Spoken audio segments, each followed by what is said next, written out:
Good afternoon, ladies and gentlemen, and welcome to the Pokemon Asia Players Cup 2021. This is such an exciting day for us today, especially all the Pokemon fans out there. My name is Marquis Strom, and this is my co-host.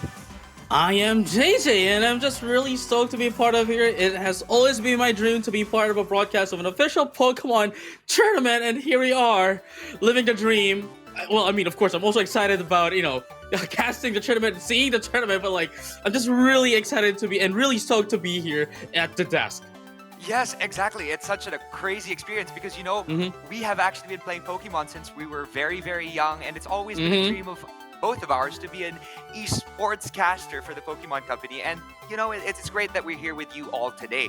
But before that, I know that we have a lot of Pokemon fans out there watching, so we would like to show you something very special that the Pokemon Company has in store for us this year. So without further ado, let's bring out the Pokemon Brilliant Diamond and Shining Pearl trailer.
And there you have it. That was Brilliant Diamond and Shining Pearl. What an amazing game this is looking to be.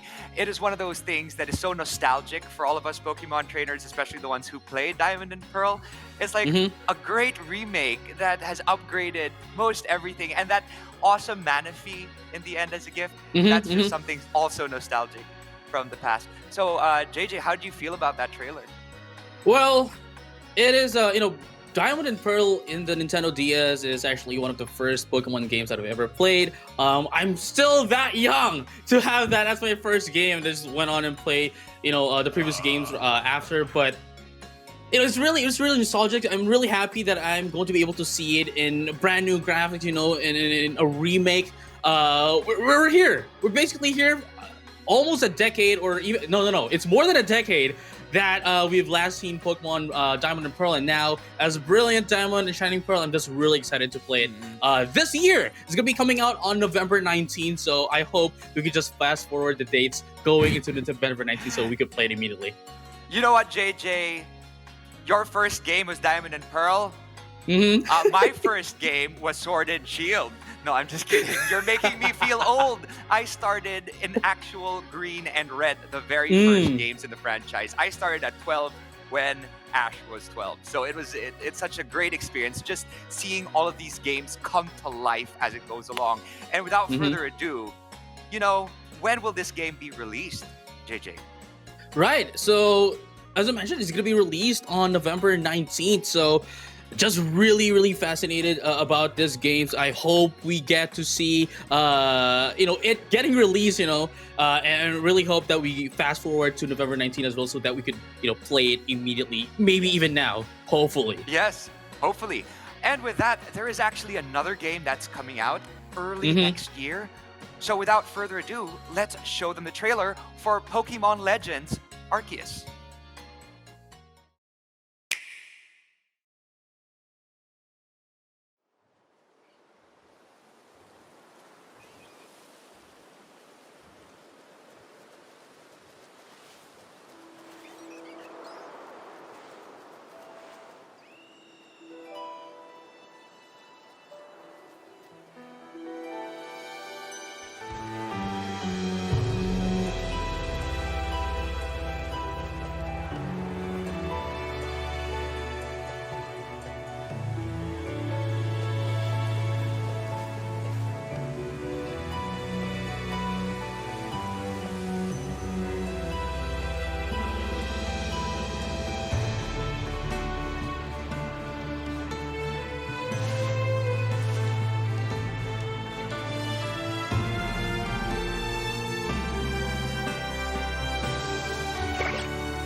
And there you have it, our trailer for Pokemon Legends Arceus. Oh my gosh, that open world setting and those new Pokemon, those are things that I've been looking forward to, well, ever since Sword and Shield, since they released their new Pokemon, that Shiu and Growlithe, Braviary, as well as that Basculegion, that Wire Deer. You know what? I am so thrilled to see what they have in store for us. JJ, how do you feel about this? I mean, I had to admit that I'm also one of the trainers that has been asking for an open world Pokemon title, and this being confirmed and that we're actually going to have it just really excites me. There's nothing else that I could ask for. It's just it. This is everything. This is I think this. I have no words. I'm speechless right now with this game. I just really want to play it along with the Brilliant Diamond and Shining Pearl. I hope we get to play it early, perhaps. Earlier I just really want to. Who I'm knows? just really excited to play that. You know what? It's going to be an exciting next few months, because you know what? It will be coming out on the 28th of January. And that's great that we're seeing two separate releases coming out so close to each other. So all the Pokemon fans are going to be so excited, especially for Christmas. They're going to be able to play their Brilliant Diamond and Shining Pearl. And then in January, looking forward to that Legends Arceus. So this is going to be a great time for Pokemon trainers. Anyway, now it's time to get into the Pokemon Asia Players Cup, which is why everyone is here today. So why don't we figure out what the prizes are for the winners? You know what? This is to push people to want to play this game. So what are they going to win? This is the global overview. So what will happen? These are the prizes that will follow. All 8 grand finale players will get invitations to the day 1 of the 2022 Pokemon World Championships. So they're all winners, essentially. A physical copy of Pokemon Brilliant Diamond and Pokemon Shining Pearl double pack, and a physical copy of Pokemon Legends Arceus. Oh my gosh, I want that too. Can we join? Also, we've got for second placers, this is for the ones who reached the finals. This is the invitation to the Pokemon Global Exhibition. So they'll also get that aside from everything that all the 8 grand finale players will get. And finally, the grand champion, this is the one I'm most envious of, gets an invitation to the Pokemon Global Exhibition and also an invitation to day 2, not just day 1, of the 2022 Pokemon World Championships with paid flights and accommodation. I know it's a very hard time for all of us nowadays because of what's happening in the world. This is going to help us so much. Help the person who wins so much on their journey to become the very best that no one ever was.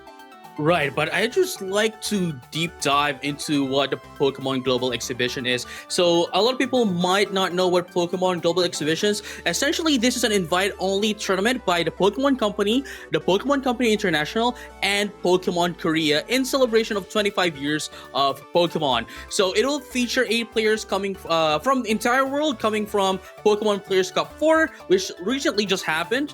We had the 2021 Pokemon Japan Championships.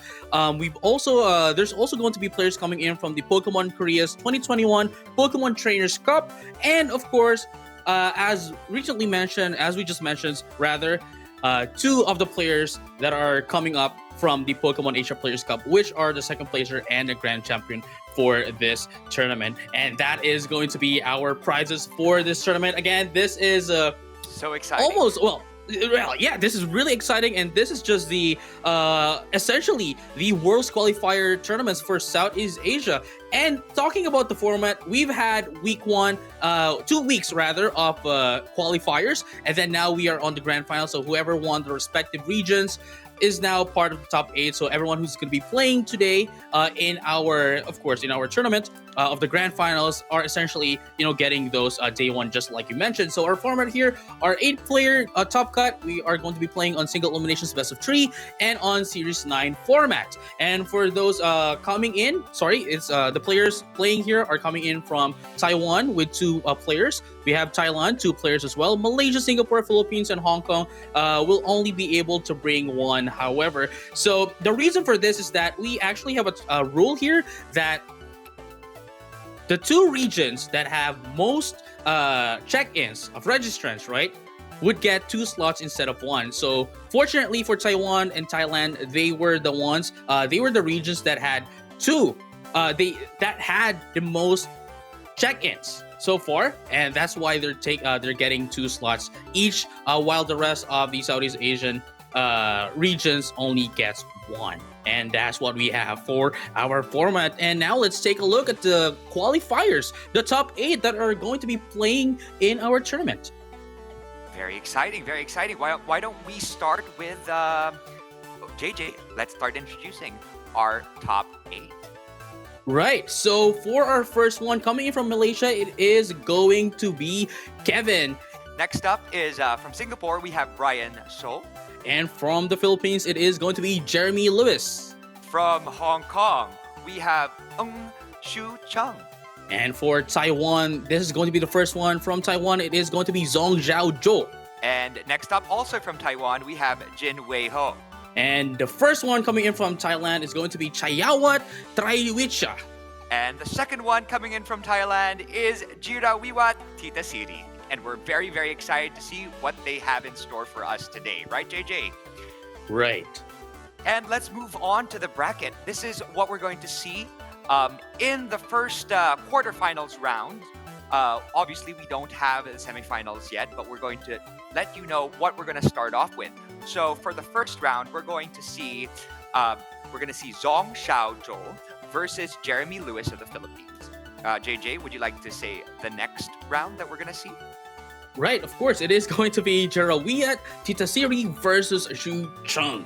And for the next one, we have Jin Wei and Brian Zhou. And for the last one, it is going to be Chaiyawat Traiwichcha and Kevin Ng. Yeah, but as you can see from the bracket, Kevin has been disqualified due to a breach of tournament rules. Therefore, Chaiyawat will be moving on to the semifinals by default, getting those 2 points. So we already have our first semifinalists, and it's just going to be quite an exciting tournament ahead. At the very start, we already have a little bit of something new, so we're going to see who will move on to the semifinals with this individual. Right, and right now I think we are just both excited. We've already seen who the top 8 players are. We've already seen the brackets, and right now let us move on to our first match of the day. It is going to be these players, Jeremy Lewis versus Zong Zhou. Please introduce to us Jeremy. Okay, Jeremy Lewis, represent from the Philippines. Again, I'm from the Philippines as well, so we're possibly rooting for our own, right? So we asked him a couple of questions. The first one was, how did it feel to guarantee a spot for Day 1 Worlds and winning APC PH qualifiers?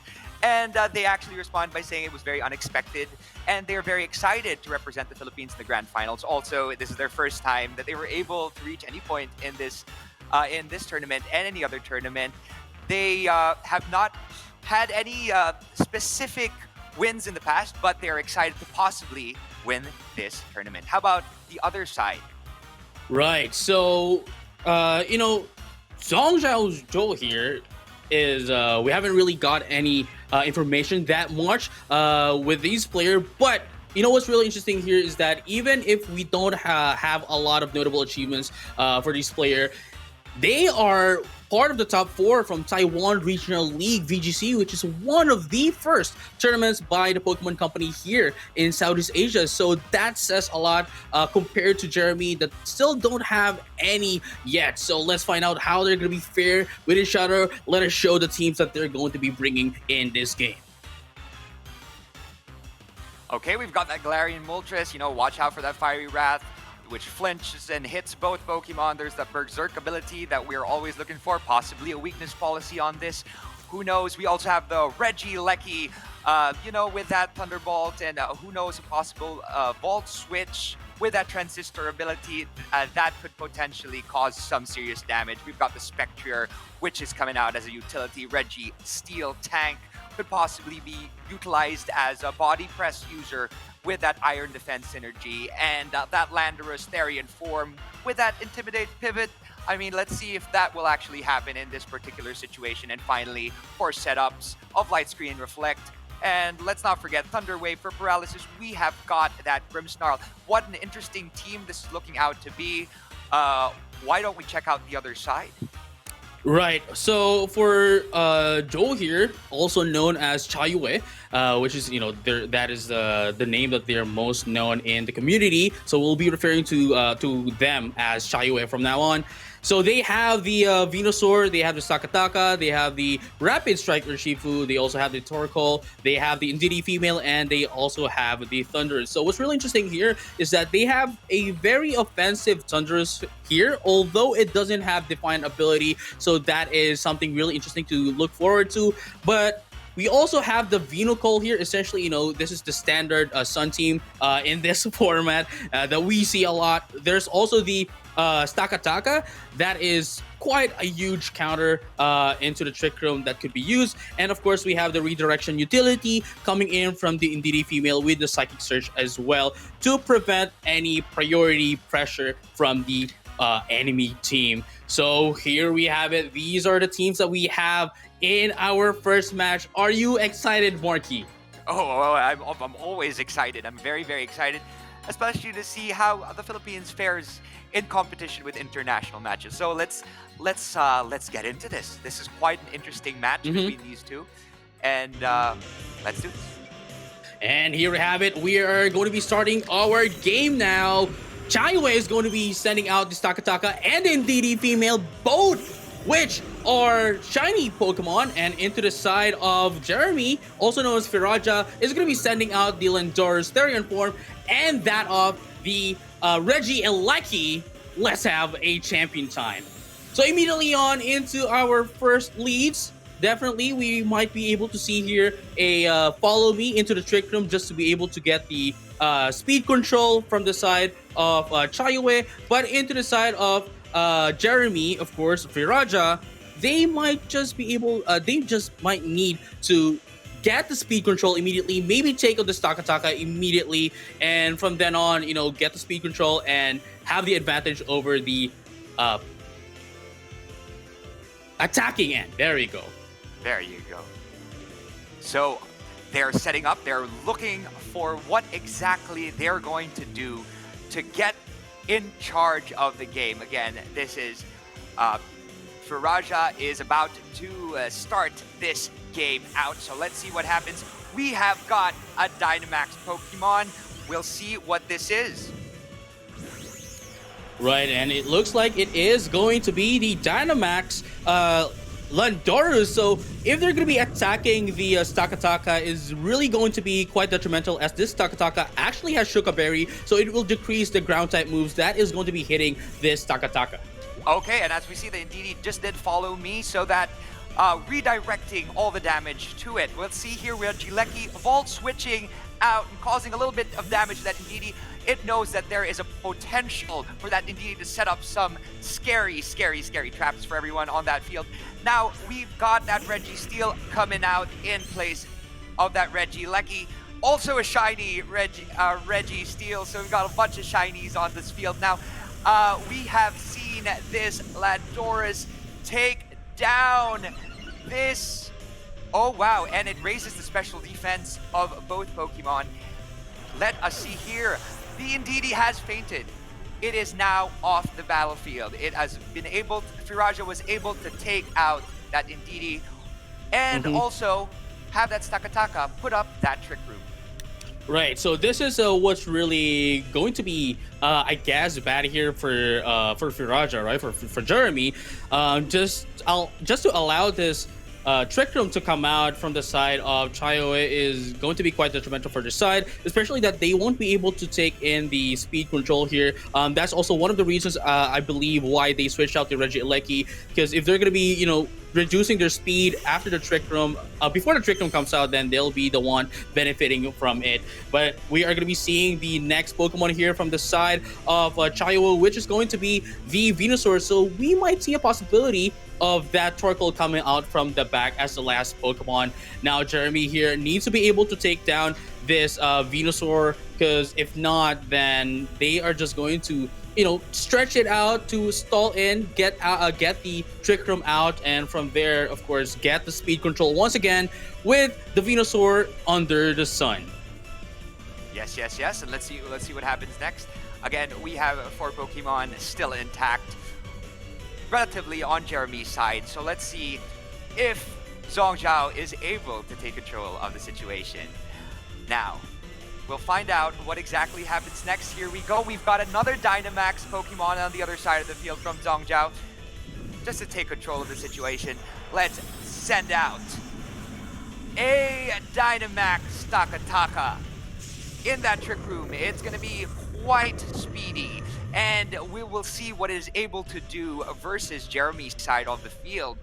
We have got a potential max, yep, there we go, a max Steel Strike going straight for that Landorus, doing a bit of damage to it, and obviously boosting that Stakataka's defense as well as that Venusaur's defense on the other side of the field.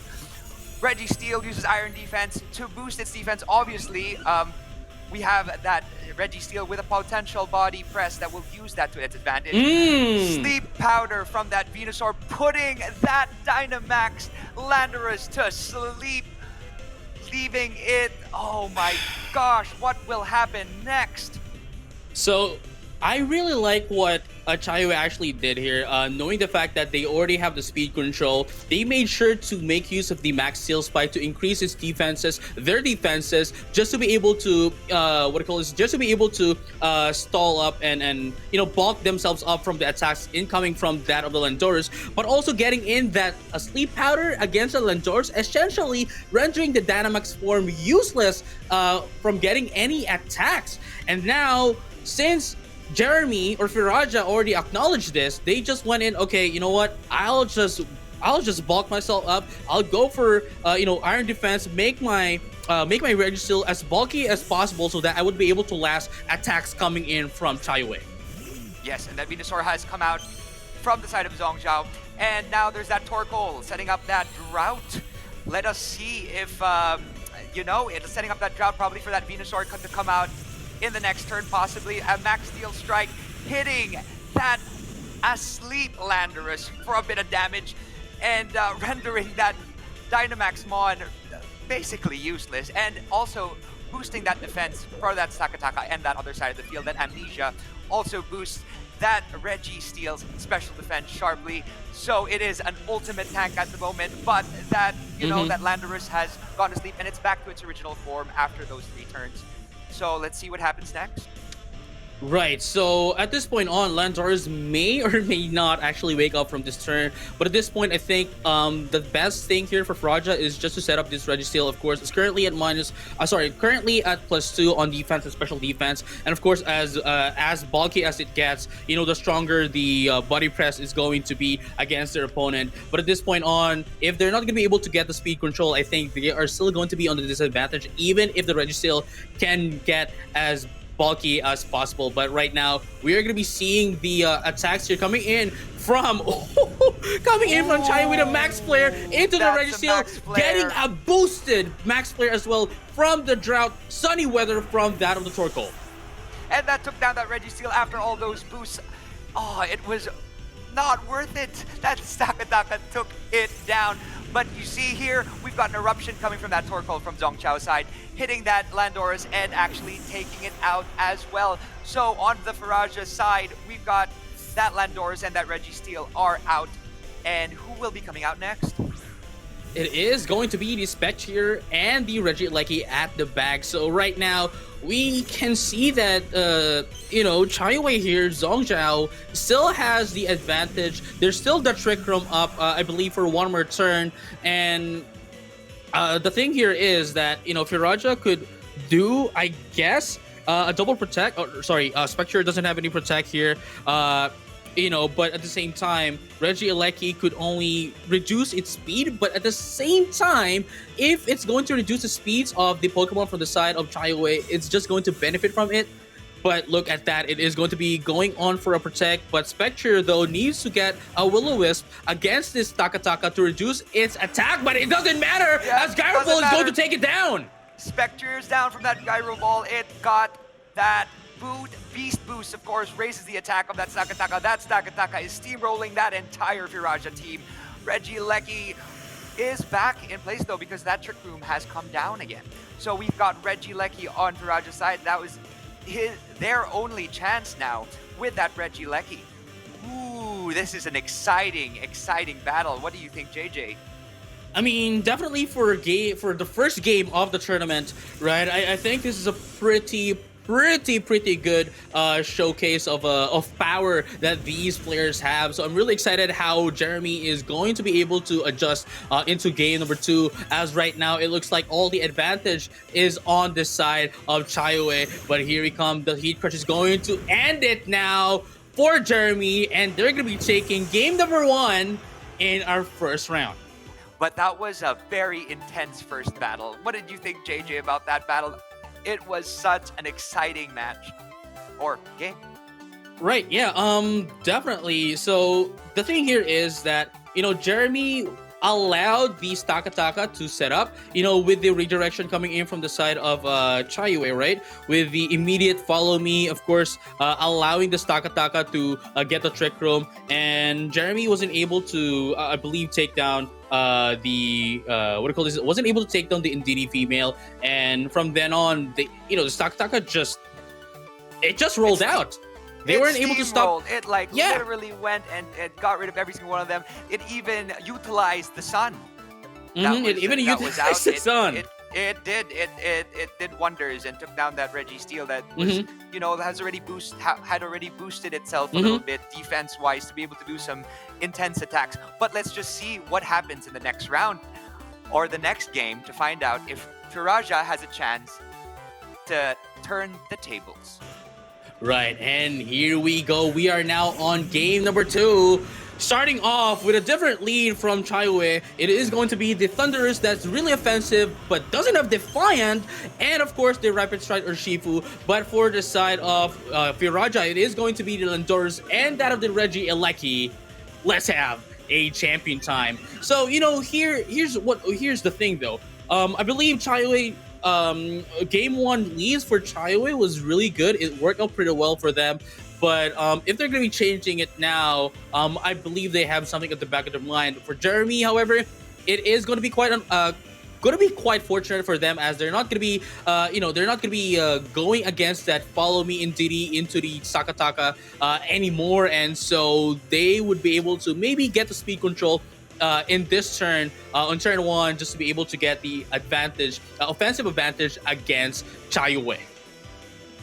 Yes, so let's see what's going to happen in this particular situation. Will Firaja be able to turn things around, or will Zong Xiao still take control of this particular game and get the match? So, okay, that Shifu has gone back, and Ndidi is back out on that field again. That scary Ndidi who takes on the role of putting out that Psychic Surge to, give Firaja a run for their money. So what happens now is that we have a Dynamaxmon. I wonder what this Dynamaxmon is going to be in this particular turn. This time, instead of that Stakataka, it Dynamaxed their Thunderous. So what will this Thunderous have in store for this particular situation? This is an interesting set. Let us see here. Oh, we've got a Dynamax from the other side as well. Firaja is not taking any chances. They are actually Dynamaxing there you go, their Landorus is up. So we've got a couple of gods in their Dynamaxed forms. Which one will take control of the situation in this particular, situation? We've got a Thunderbolt coming from that Regieleki, hitting that Ndidi. Almost a little bit more than half damage. Max Airstream coming from that Thunderous, hitting that Landorus for a, of course, boosting the speed on the side of Zong Zhao.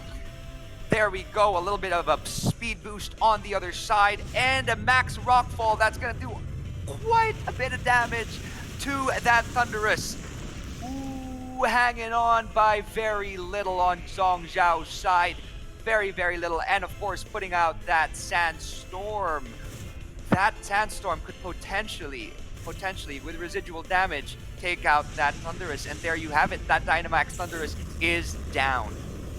Right. So as mentioned earlier, this Thunders doesn't have Focus Sash, but rather has Assault Vest. It might have been able to get its +2 on defense and special defense, but of course with the help of Sandstorm, it got taken down. But that was actually quite interesting as well, that it actually survived the max rockfall coming in from this Landorus, which is Dynamax as well. So right now, let's find out what's going to be the next Pokemon here from the side of Chaiyawat. Definitely, this is looking pretty negatively for for Chaiyawat right now. They are currently in the losing end.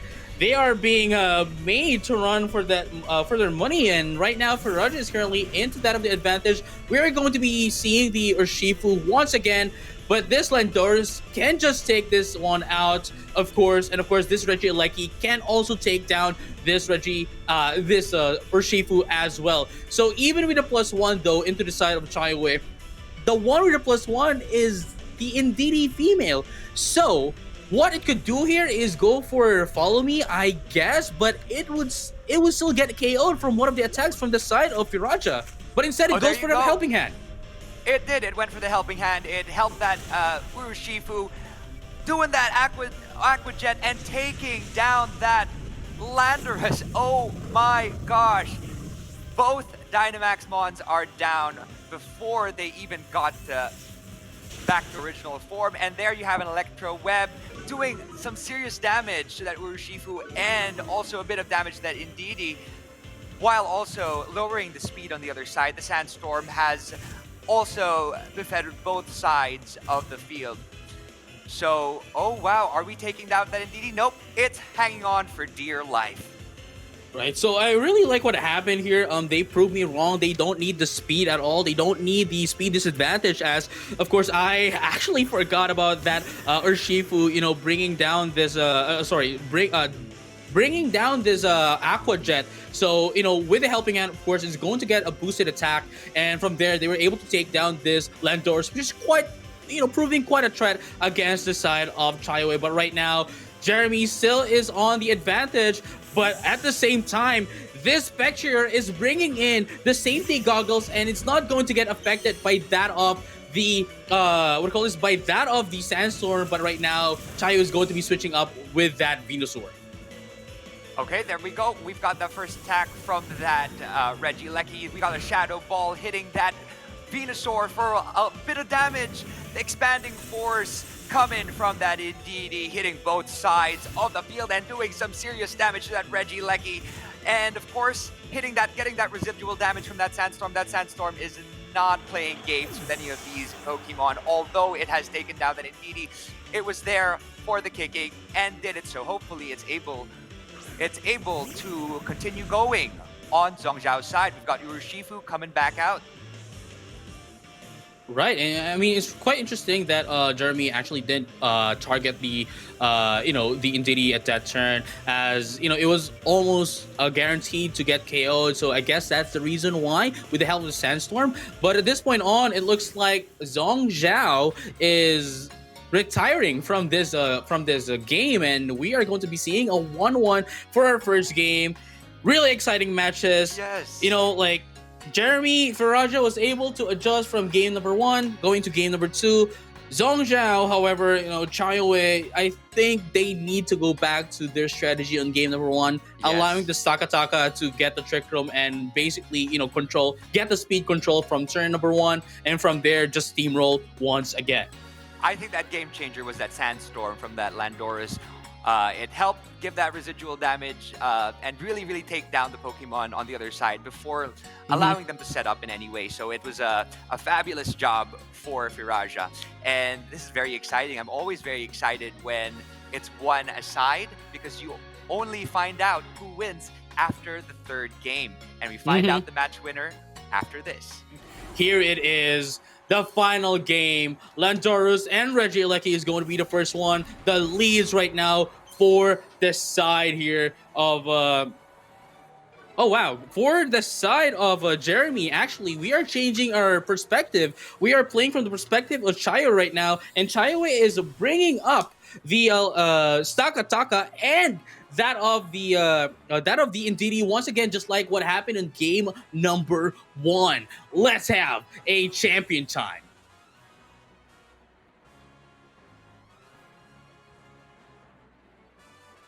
There you have it. It seems as if Chaiyawat is bringing up and doing the same moves as what they did in game number 1. Of course, follow me into the Stakataka trick room just to be able to get the speed control immediately, and from there, maybe steamroll once again from with Stakataka's boosts, and of course, having that Shuka Berry is really going to be quite detrimental as well for the Lendoras, as it is going to be decreasing the ground type moves that is going to be hitting that Stakataka. But right now, Jeremy is going to start off with their Dynamax, probably the Lendoras, just like what we had before. And yes, it is going to be the Lendoras.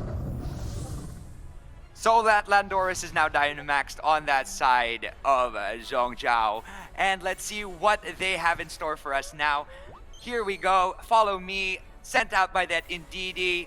Also allowing the redirection. Regieleki causing some serious damage. Hitting that Indeedee. Just, a little bit less than half. But also going back. So that was a Volt Switch. So now let's see what Pokemon will be coming out next to take the place of that Regieleki. Right, it seems as if we are having a deja vu. This is what happened in game number 1. This event happened before. I mean, they're trying to learn their lesson. They're trying to move forward and trying to see if they could potentially use what their strategy was in the beginning and do it all over again in the 3rd game.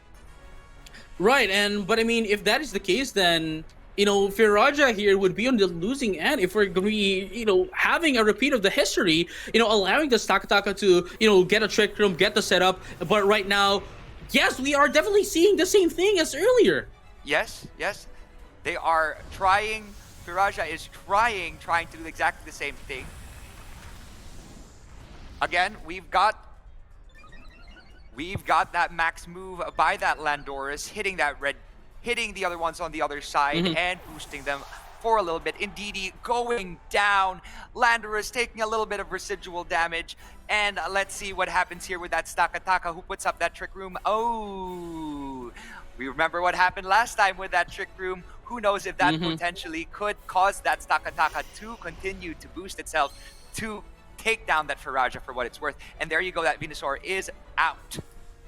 Right, so they were able to use Max Quake against the Indeedee female just to boost up their special defenses, just like what happened in game number 1. But at this point on, we might be able to see the Dynamax for the Stakataka, and from there, of course, maybe use once again the Sleep Powder going into that of Lendorus just to be able to get a control over the entire match once again. And from there on, Registeel, I think, would be taking a huge damage here from the Heat Crash, just like what happened earlier as well. Venusaur, after getting the Sleep Powder into that of Lendorus, switches out with a Torkoal, brings out the Sun, and then, Heat Crash getting boosted, going to be able to get the KO into that of Registeel, despite having +2 on defense and special defense with the help of that Amnesia and Iron Defense. But let's find out what's going to happen. Okay, they have sent out their Dynamax. Has Dynamaxed, and oh my gosh, after that Trick Room, this is going to be a very, very scary Stakataka. And let's see what they will be using now. That Max Steel Sprite hitting that Landorus and doing a little bit of damage, actually. And that's a little scary, of course. It would be boosting the defense on this side of that Stakataka. Then we have that Registeel doing that Iron Defense to give it that defensive boost for that body press. So it could potentially also steamroll the other side of Zong. But there we have it. There's the Max Quake again coming from that Landorus. Could potentially take down. Nope, it did not. It is hanging on, but it hit that Venusaur for a bit of damage because it knows that that's a core. It could potentially take them all down in a little bit. Right, so here we have it. It looks like we're not going to be seeing the sleep powder, just like what happened in Game Note One. So far we have been living, the history. So it's actually quite interesting that we're not going to be seeing the sleep powder. Unfortunately, they were able to use it, but they missed essentially. So right now, I think what they're trying to do here is make sure that Lindorus is going to sleep once again. Maybe the Venusaur could get taken out, but that's okay as we are going to be seeing the Heat Crush once the Torkoal comes out. But sorry, at the same time, we have one more turn of Dynamax. One more turn of Dynamax for the Sakataka, and this is going to be the last one for the Lindorus. That body press took down that Venusaur, and of course, well, as we can see, that Takataka had protected itself. So, what is going to come out next? We've got this, Torkoal on Zong Zhao's side. And of course, that's going to set up the Sun. And we'll see if that Takataka will do crazy damage like it did in the first game. That Landorus has gone back to its original size, so, Stakataka looks like it could be in control of the situation. Possible Max Flare could do a lot of damage on the other side. So, what do you think, JJ? So here's the difference from game number 1 into game number 2, right? Landorus is no longer sleeping, and they weren't able to, render this Dynamax of Landorus useless. So definitely, I believe Jeremy here would still get a huge chance here, especially that Landorus could still attack. So if it can attack this Torkoal, I think they would be able to take it down, and from there, have the Sakataka live it just a little bit, and it's Sakataka is going to be the last Pokemon here for the side of Chaiyawat, and from there they can just steamroll Chaiyawat. Yeah. Oh well, that Reggie still did protect itself. That Max Steel Strike is hitting that Landorus for a little bit of damage. It's almost taken that Landorus down. And of course, boosting that Stakataka's defense as well as that Torkoal. So what will happen next? That Registeel did protect itself. So it's not getting any damage from that. Although that Eruption is causing some serious damage on that Landorus, taking it down. Well, amazing after that Dynamax play. Right, yeah, amazing play here from Chaiyawat, actually. Getting that eruption, especially, it has higher damage. The higher the HP of the user is, which is of course that of the Torkoal, which still doesn't have any damage at all. But that is going to be the last turn here for the Stakataka with the Trick Room. So we have one more turn of the Trick Room here. They need to be able to take down Firaja here if they want to win this game, because this Regieleki is such a huge threat right now, and especially with this boosted, Regieleki can now just take down the Stakataka as well with the Body Press in just one turn. So this is really just an amazing game. It's it's a nail-biting game at the moment. It's now 2 Pokemon on the side of Zong Zhao, and on Jeremy's side we've got 3 Pokemon. So who knows? It is anyone's game at the moment, but we'll see what happens in a little bit. That Stakataka tried to do what it did in the first round, but you know what? Sometimes the other team will learn from their mistakes. And there you have it. We have the Rock Slide. Yes, that Rock Slide hit that Regieleki for a bit of damage. That Registeel, obviously, because of so much boost, didn't take too much damage. Although that Eruption did cause a lot of damage to that Regieleki and it takes down that Regieleki and it does a lot of damage to that Registeel. That Body Press, though, could potentially, yes, do a lot of damage on that Stakataka, but it has, it has survived that. Registeel has recovered some HP as well. Right, recovering some HP with the help of that leftovers, making sure that it, not only is bulky, but it recovers a little bit of health here. I thought it would actually take out this Stakataka, but unfortunately, it's not going to be the case here. I believe one more hit here is going to be able to take down this Torkoal, and now that we are out of the Trick Room, definitely Spectre and Registeel here from the side of Firaja. They are, these Pokemon are the faster ones in the field right now. So they could take out, maybe have the Registeel take out this, this Torkoal. and have the Spectre deal a little bit of damage into that of the Stakataka, since it's going to get KO'd in just quite a bit anyway. But it's not going to be doing that. They're going to go in for the Shadow Ball into that of the Torkoal and maybe take down this Torkoal. All in all, never mind. They're going to be taking out the Stakataka first, and from there on, of course, dealing a little bit of damage here into that of the Torkoal is going to reduce the damage of the Eruption. And there we have it. We're going to be seeing the Eruption once again, but it's not going to be able to take down the Registeel. And from here on, Jeremy has 2 more Pokemon into their side, as Chaiyawat is hanging onto the tread here with a Torkoal. With that Torkoal. So, Yes. Let's see what this next round has to bring. We've got Torkoal, the last Pokemon on Zhongzhao's side, and we've got Jeremy, sitting pretty with that Spectre and that Registeel. It looks like the game might be going to Firaja. And there you have it. Zhongzhao did quit. And we have a winner of the first semifinals round. We've got Jeremy Lewis taking over the first semifinals bracket. And will join Nontaro as a semifinalist. Right. But they're not gonna be they're not going to be the ones meet against each other, definitely. Yeah, but they will both be semifinalists, right? Right, so, that is true, that is true. Hopefully they get to compete against each other in the finals. Right? Right. So, I just wanted to talk about a little bit of the what happened in game number 3. It's really interesting how game number 3 was playing out for, I believe, 3 or 4 turns, just like on game number 1. And then the difference started when that Venusaur missed the sleep powder into the Lindorus. Yes. I believe if that Venusaur actually got in the sleep powder into the Lindorus, I think we would have been able to see a game 1 repeat where Chaiyawat was just able to steamroll over Firaja. But quite fortunately for the side of Jeremy, it wasn't the case, and they were able to bounce back from what happened, allowing the Lindorus to take out every Pokemon that needs to get taken out, and from there does its job as well. Yes, and you know what? Chaiyawat tried their very best. They actually saw the first battle or the first game and tried to recover from that. And as we saw, Firaja actually took control and won this round. Moving on to the first slot of the semifinals rounds. So who knows who will take over the second slot?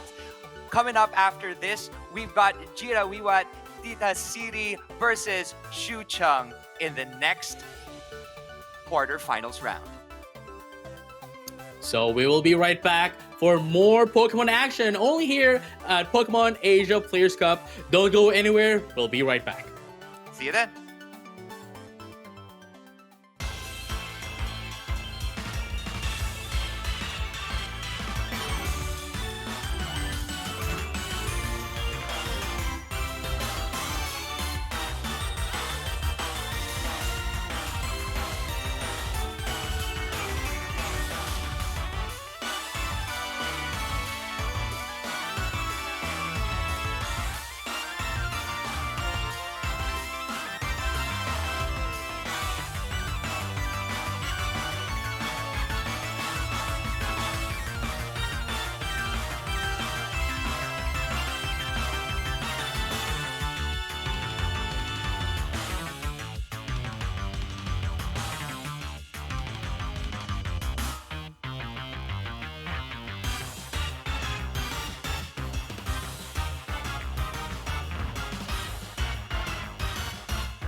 And we are back.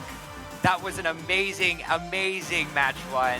And of course, for a bit of a recap, Traiwichcha has made it to the first of the semifinals. Who will be joining them on their first semifinals round? We will find out now. It's either Cafeteria or Percy that will be taking control. So why don't we find out a little bit more about these players? And here we have it, of course. Cafeteria is, the second player coming in from Thailand, and Percy is the player coming in from Hong Kong. So let's find out what we have in store for these players. And look at that! Oh my goodness. Yes. Marky, wow, that's a lot of achievements. That is a huge amount of achievements. Wow, from Cafeteria, who has won multiple tournaments such as the San Jose Regional Championships in 2018, the World Championship Day 1 competitor on 2018 as well, also Costa Mesa Regional Championships, got in the top 8, as well as Malaysia Regional Championships finalists, and World Championships Day 1 competitor on 2017 as well. So they have a lot of achievements under their belt. Also, I would like to add that we were able to have a conversation with them, and we asked how they felt about the structure of Open Team Sheet, and they responded by saying this is their first time playing in an Open Team Sheet format, and thought it was a little problematic since their opponents would have known their teams ahead of time. But that's part of the game. I think it's part of the challenge of playing BGC. So we're very, very excited to find out how Cafeteria does in this particular situation, and it might actually work in their favor a little bit.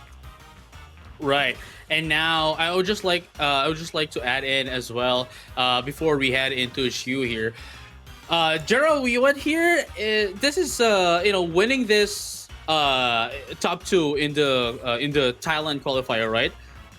This marks their 4th appearance in the World Championships. Wow. Right now, so for 2022, wow. So they're not someone to dismiss. They are really showing in their they're really showing in their results. As you can see as well, they have a lot of achievements. So definitely this is going to be quite a good match that we'll be seeing in this game. But on the other hand, we have Shiu here, which is relatively good player as well. Unfortunately, still doesn't have any still doesn't have any achievements here, aside from, of course, winning that Hong Kong regionals, which, of course, still says a lot. If you got into this stage of the tournament, then it means you are strong. But right now, what is the team here for Cafeteria?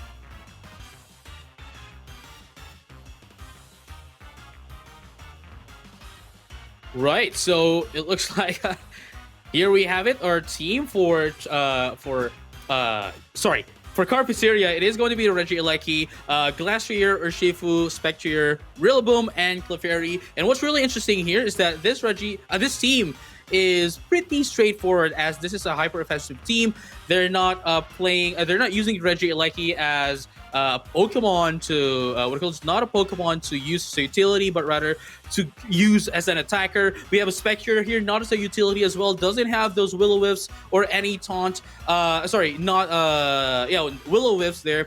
But it's going to be quite an offensive Pokemon. Glacier is too as well. Rillaboom for the fake up pressure, and the Grassy Glide versus Urshifu is going to be quite an interesting one as well. Unfortunately, Shiu doesn't have that Rapid Strike Urshifu. And of course, Urshifu for the side of Cafeteria here, going to be dealing some damage here. And of course, Clefairy is going to be the utility here. Speed control with that Icy Wind, and of course, redirection with the help of Follow Me, and of course, Friend Guard to reduce the damage incoming to their side. And now for the side of Shiu here, we have the Thunderous, which is actually quite an offensive one as well, compared to what Chaiyawat had earlier. This Thunderous actually has Defiant, has Life Orb as well, Wild Charge, Fly, Superpower, and Taunt.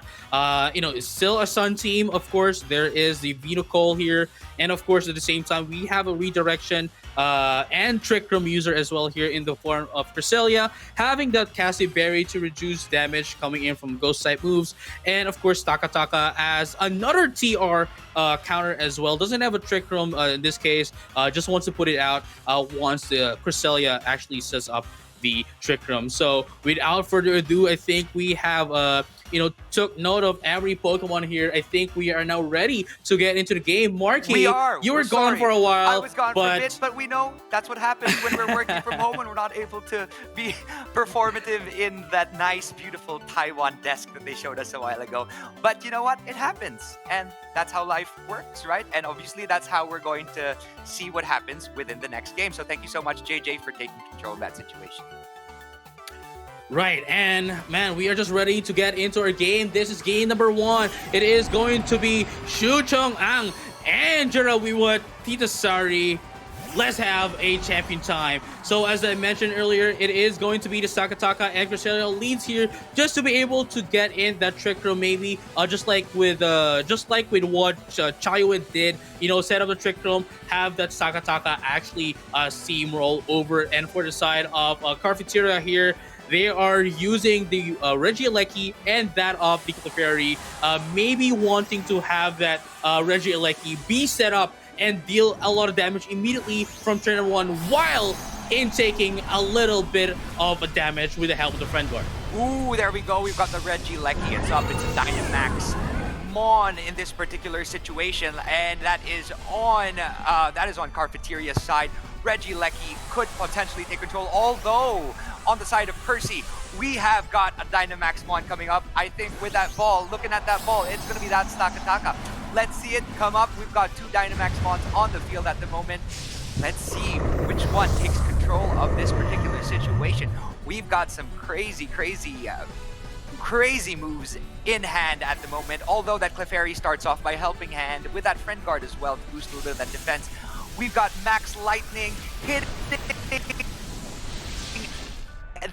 that Cresselia, that electric surge to come out on that field. And it hit it for a little bit of damage, but let's see what happened. There is that surge on the field and takes down that Cresselia. Oh my gosh, before it could even start, Max Steel Spike going off, hitting that Clefairy for that damage and taking it down. That only utility defensive Pokemon on the other side, taking it down.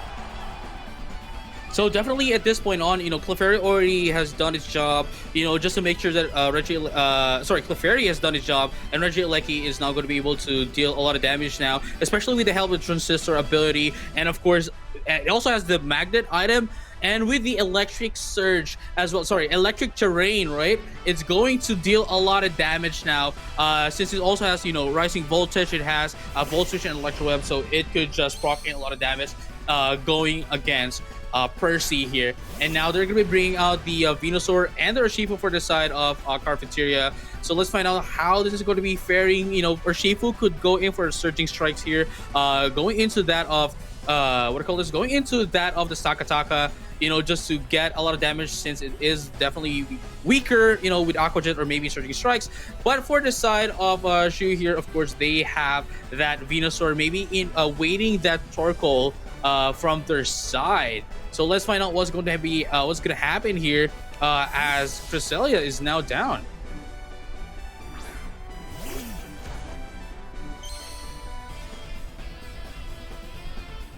So they're going to be bringing out the Torkoal as to boost, I believe, going to be the Sakataka from their attacks. Unfortunately, it doesn't have any Heat Crash, so it's not going to get any boost at all. But look at that. We're going to be seeing some Max Lightning here.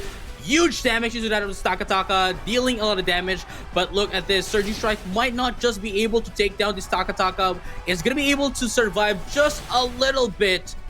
A little bit of HP is left right now, especially that there's the Sun to reduce the damage from the Surging Strike. Maybe without the Sun, it would have been able to take down this Takataka, but now we are going to be able to see this Max Rock Bolt into that of Regieleki. It's not going to be enough to take it down, although it's going to be bringing out this Sandstorm. And it's still not going to be able to, it's not going to have any residual damage into that of Sakataka, as it is a rock-type Pokemon. But look at this, though. One more hit coming in from this Urshifu. They might be able to just take down this, They might just be able to take down this Takataka, with the help of the Aqua Jet. And from there on, this Regieleki could just target in this Torkoal to deal the, maximum amount of damage and maximize their position right now, being that of in the advantage from this side. And yes, we are back at it. This this is very, very exciting. That Sandstorm is going to do some serious damage to the other side of the field with that Stakataka still in charge, waiting for its turn to take control. Torkoal has used Protect in this particular round. It has protected itself from any possible damage to keep it on there, that Max Lightning, although because it's protected, it still hits it for a little bit of damage. It couldn't fully protect itself, obviously. We got some Surging Strikes, finally taking down that Stakataka because we knew that that was a threat to begin with. So once that got down, we have a potential possibility for Carfeteria to do some serious damage. Right, Reggie but Lecky here's the gets thing, hit though. by the Sandstorm. What is happening, JJ? Right, but here's the thing, though. Carfeteria is going to have a really happy time here, knowing the fact that Shiu here, or Percy rather, wouldn't be able to switch out, wouldn't be able to bring out the Sun, whether as we are now currently into that of the Sandstorm, doesn't have any pivotal Pokemon to switch in for the Trot, and of course, being the faster one here, they're gonna have a happy time dealing a lot of damage against Shiu's Pokemon here. At this turn, Torkoal might just get down here, and of course, at the same time, Regieleki would be dealing a lot of damage here, especially with the help of the Magnet Transistor and the electric terrain going into that of the Venusaur, and again, all the electric terrain is going to have boosted damage, double damage, but it's still not enough to take down the Venusaur. Yes, it's not enough to take on the Venusaur, but we've got those Surging Strikes coming from that Urshifu, almost taking down that Torkoal, but it hits 3 times, and that second time's a charm critical hit, causing that Torkoal to go down. Let us see what happens next, and who will potentially a Sludge Bomb coming from that Venusaur, taking down that Regieleki with a critical hit. It's 1 for 1. They took down 1 Pokemon aside in this particular turn, so who knows what will be happening next. Right, I think if that didn't actually crit, then I think Regieleki would have been able to survive that hit from the Venusaur, but quite unfortunately, there's still a Sandstorm, so there's actually quite a huge possibility of Regieleki get taken down. But at the same time, even if that's the case, Carfeteria here still has 2 more Pokemon. They might just be able to take this one out for themselves. And Jira is just trying to guarantee the win here against Percy. And Percy, I believe what they're trying to do here is just get in some information about their Pokemon. Obviously, they now see that the Glacier is at the back, and now we're going to be seeing some attacking damage here. A Surging Strike, definitely going to be able to take down this Venusaur, even though it's a non-effective move. It's still going to get a critical hit, and from then on, Carfeteria is taking in the game number 1. Carfeteria has won game number 1. What a fascinating turn that was. When that Clefairy went down, I thought that was definitely it for Carfeteria, but no. Carfeteria took control of that game, right, JJ? Right. And definitely, knowing the fact that this team coming in from Carfeteria as well is quite an offensive one. It doesn't have a lot of utility. It only has the Rillaboom for the Fake Out and Grassy Glide Pressure. We have the Clefairy as well, which, it got taken out immediately on turn number 1, quite unfortunately. But if that's actually quite a good thing for the side here for Percy, because if they're not going to be able to take down the Clefairy immediately in game number 1, it would actually pose a lot of problem against them, even if they take down the Regieleki, since there's still more offensive Pokemon from the side of Carfeteria. So that's actually quite the best choice that they have at the time. But at this point on, I think Carfeteria doesn't need to change anything at all. But Percy, on the other hand, they would need to get the speed control from turn number 1 just to be able to get an adjustment and the win against Carfeteria, and that is what I feel that they should do, to adjust and get the bounce back into game number 2. Percy needs to switch up his styles, and let's see if they're able to do that in this next game.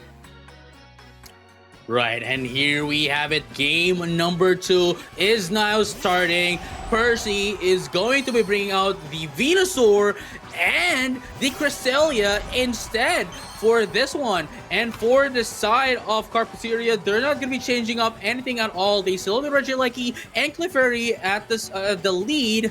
Let us have a champion time. Now here we have it. Of course, we might be able to just see the same thing over again. But instead of the follow me, they're gonna be seeing this helping hand towards this Regieleki. Maybe maybe predicting Cresselia goes in for a Trick Room, and from then on, maybe take out this Cresselia immediately on turn number 1, hoping to take it out so that Trick Room wouldn't be set up.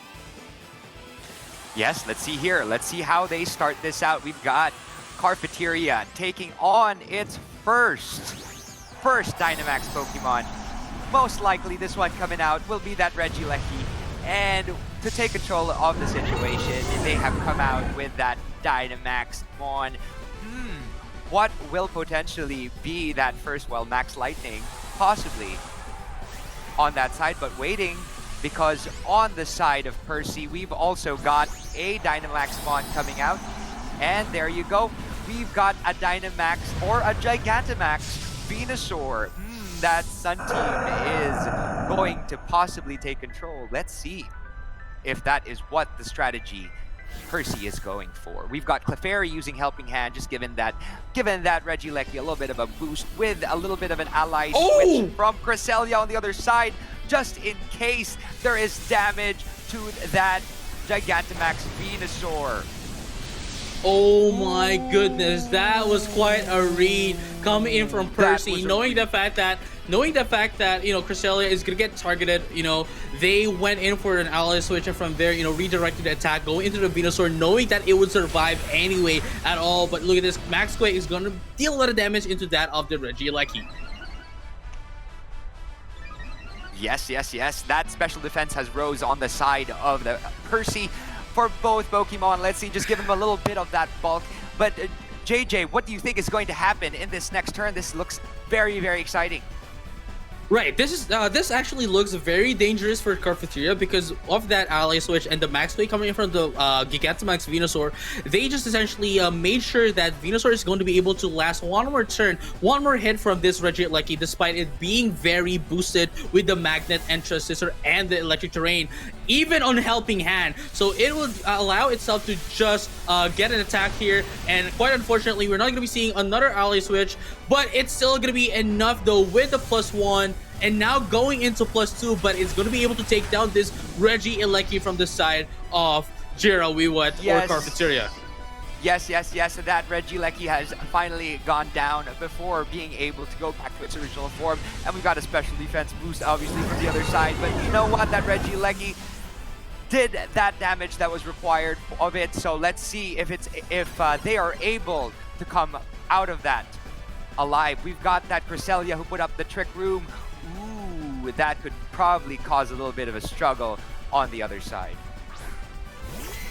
Definitely. So right now, one of the reasons why I guess Percy is still not bringing out the Torkoal if it is in the back is, just to be able to get the control over the speed with the Trick Room, because, if they're going to be bringing out the Torkoal, it's going to double up the speed of the Venusaur, and from there, of course, they are not going to be able to benefit from this Trick Room if that is going to be the case. But right now, we are going to be seeing the Glastrier here. Actually, that is quite a very good switch in from this side. Well, not a switch in, but like a really good Pokemon to bring out in this Trick Room, since it has one of the slowest, well, not one of the slowest, but essentially one of the slowest right now in the field. So definitely going to be able to take advantage of that Trick Room. But right now, we're going to be seeing a Helping Hand instead of the Venusaur, and Clefairy is going to be going on for a Protect. Yes. So these highly defensive Pokemon are trying to use their utility to their advantage. The Icicle Crash, though, takes down that Venusaur on the side of Percy. And we've got Dynamax, Gigantamax are both off the market at the moment. And we've got that Venusaur fainting and that Chilling Neigh boosting that Glastrier. Right, definitely giving it a +1 if it gets a KO. It works pretty much like the Beast Boost, although of course Beast Boost works depending on which stat you have the highest. But this, in the case of Glastrier, it's only ever going to boost its attack. But right now, they are playing around Shiu's plan. Basically, you might have been able to set up the Trick Room, but I saw it coming from a mile away. Now I'm bringing out my Glastrier, and now I'm going to be benefiting from what you just have in this match. Now, without the Venusaur, Torkoal will still be able to deal a lot of damage here, and it's definitely going to be the faster one here in this side, of course. for Percy, having that having that only 40 speed, and for the side of Cafeteria, Glacier has 99 speed. So definitely, if they can't switch it out, they're gonna be in a world of hurt. And quite fortunately, they're gonna be switching it out for their Shifu just to mitigate the damage coming in from the Torkoal. Yes, there you go. We got the Cresselia starting off with that helping hand, and that Clefairy with that Protect again. Really, really just setting things up just so that it doesn't get hit by that eruption from that potential Torkoal coming right now. Although it does a decent amount of damage, although it's not very effective, that Urushifu. And, well, we'll see what will happen in this next turn. Right. So what's really interesting here is that if they decide to use Aqua Jet against this Torkoal, it's not going to be able to do a lot, especially under the sun. So it's going to have a reduced damage from the water type moves. So I guess what they could do here is to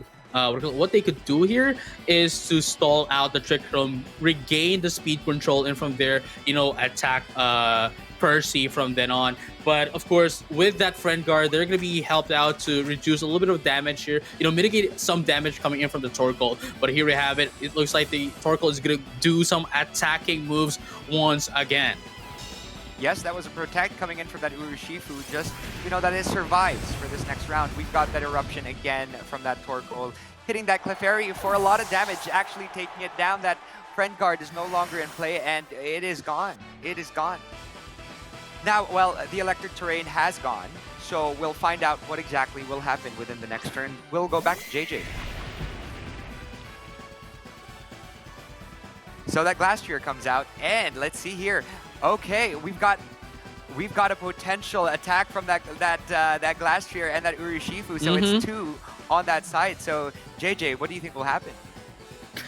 Well, definitely Cafeteria is on the disadvantage side here, with this Trick Room, of course. Trick Room is definitely going to help out Torkoal a lot, especially with this Eruption.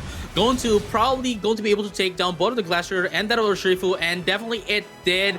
And from then on, they just did a pretty good job of, retaining and stalling out. Well, not stalling out, but rather, lengthening this Trick Room, making sure that they are going to be able to take advantage and full benefit of this from their side, compared to Cafeteria might have been able to take benefit of that Trick Room, but they were able to turn the tables around against Cafeteria. So now we are currently at 1-1, and we are now proceeding into game number 3 because of what happened. It's exciting to see that Percy learned his lesson from the first game and really, really put the pressure on the second game. And let's see what happens in this final game to find out who will join Viraja in the semifinals. Right, and here we go. We are not gonna make you wait, guys. We are now immediately proceeding to game number 3. Percy brings out the Cresselia and the Venusaur, just like what happened earlier. And then, of course, we have the Clefairy and the Regieleki from the side of Cafeteria. This is game number 3. Let's have a champion time. And right now, I believe what Cafeteria needs to do here is to essentially just do what they did on game number 1. From then on, they could just try to do what they did on game number 1 and make sure that this Regieleki would be able to survive, not allow the switch. Yeah, that's the thing though. Sorry, I'm at a loss of words right now, but that's the thing.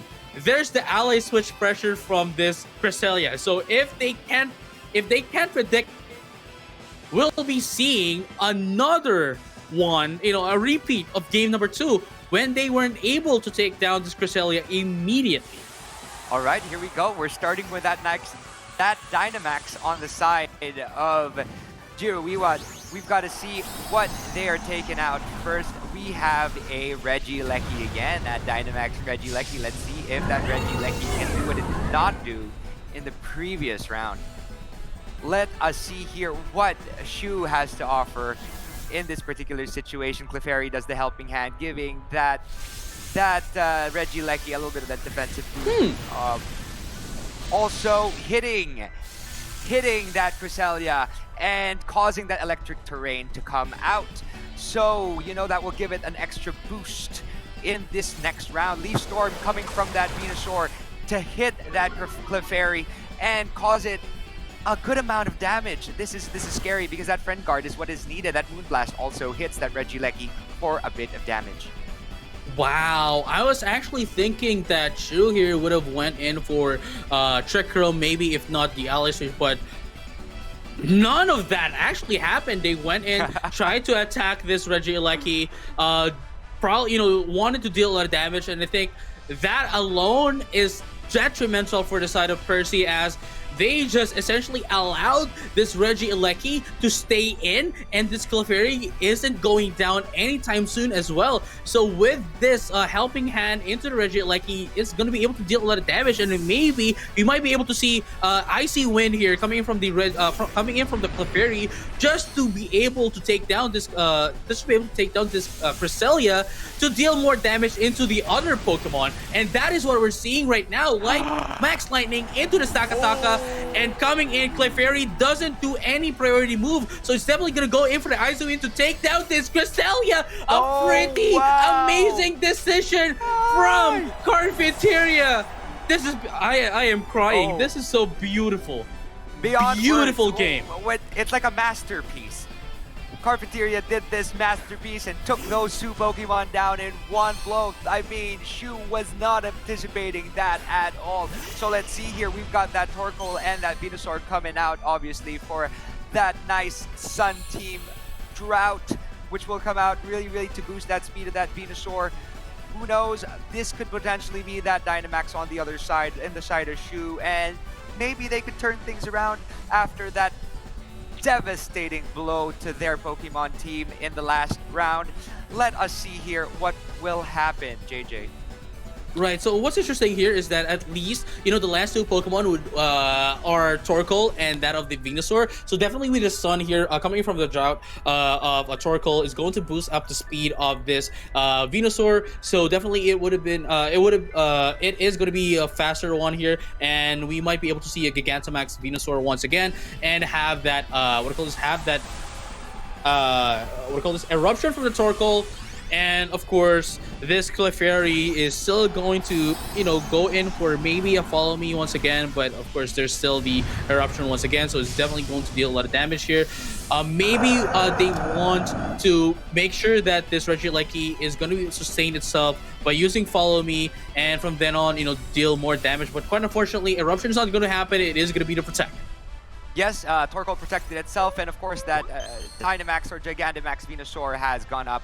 Also, Clefairy has used Follow Me, so that it takes the attention away from that Regieleki, and it of course takes down that Venusaur. Got trapped by Vines from that Max Vine Lash.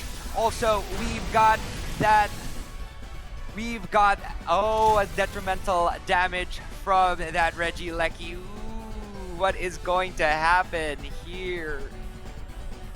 All right, well, see, there's still a Shifu, there's still a Grass Warrior at the back for Cafeteria here, so definitely they still have some fighting chance here. But if they can't play this right, then they might get the tables turned around against them. They are already in the lead. They don't want to lose this position. They don't want to lose this advantage over into Percy. But we have to remember that Percy actually timed their Gigantamax really right, just so that Cafeteria here wouldn't have any Dynamax Pokemon, while they still have their own Dynamax Pokemon in the form of that Venusaur.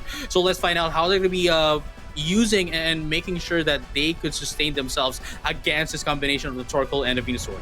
Yes, that Torkoal used protecting, and we got a max boost coming from that Venusaur, hitting that Regieleki and unfortunately taking it down, although it did survive that entire Dynamax to do that damage that was needed to be done. That special attack has increased on both Torkoal and that Gigantamax Venusaur, so they are boosted for the gods. We've got that Glacier doing that damage to that Torkoal and taking it down. There is only one Pokemon on the side of Shiu. It is in its Gigantamax form, so it could potentially still beat Jirawiwat. So we'll find out with this. It got a little bit of residual damage from that Vine Lash. So what's going to happen next? This is such an exciting battle, especially how it started. JJ, I'm kind of shaking because I really want to know if Jirawiwat can take this down. Right, but for the side of Cafeteria here, of course, none of their Pokemon right now has have anything to defend themselves over into that of the G-Max Violash. Maybe we have the Urshifu into that of Protect, but it's not going to happen anytime soon. But the Glacier is going to get hit by the G-Max Violash, but it's still not going to be enough to take it out. But right now we're going to be seeing some struggling here from the side of the Urshifu.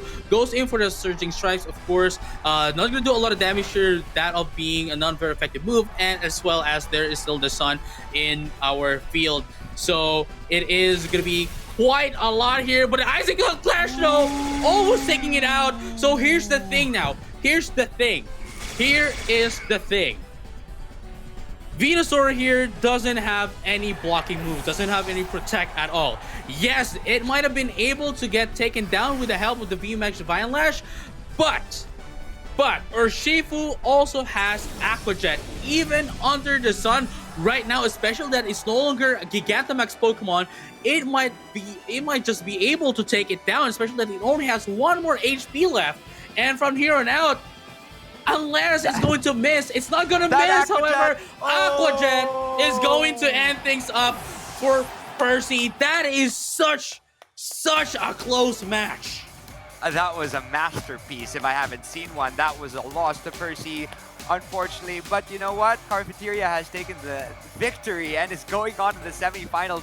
What a set of games that was. But the match win goes to Jirawiwat, Thitasiri. And let us find out what will happen in the next round in a little bit. But you know what? We've got our first set of semifinalists. That is Firaja going up against Cafeteria. Yeah, that is actually quite interesting as well to look at.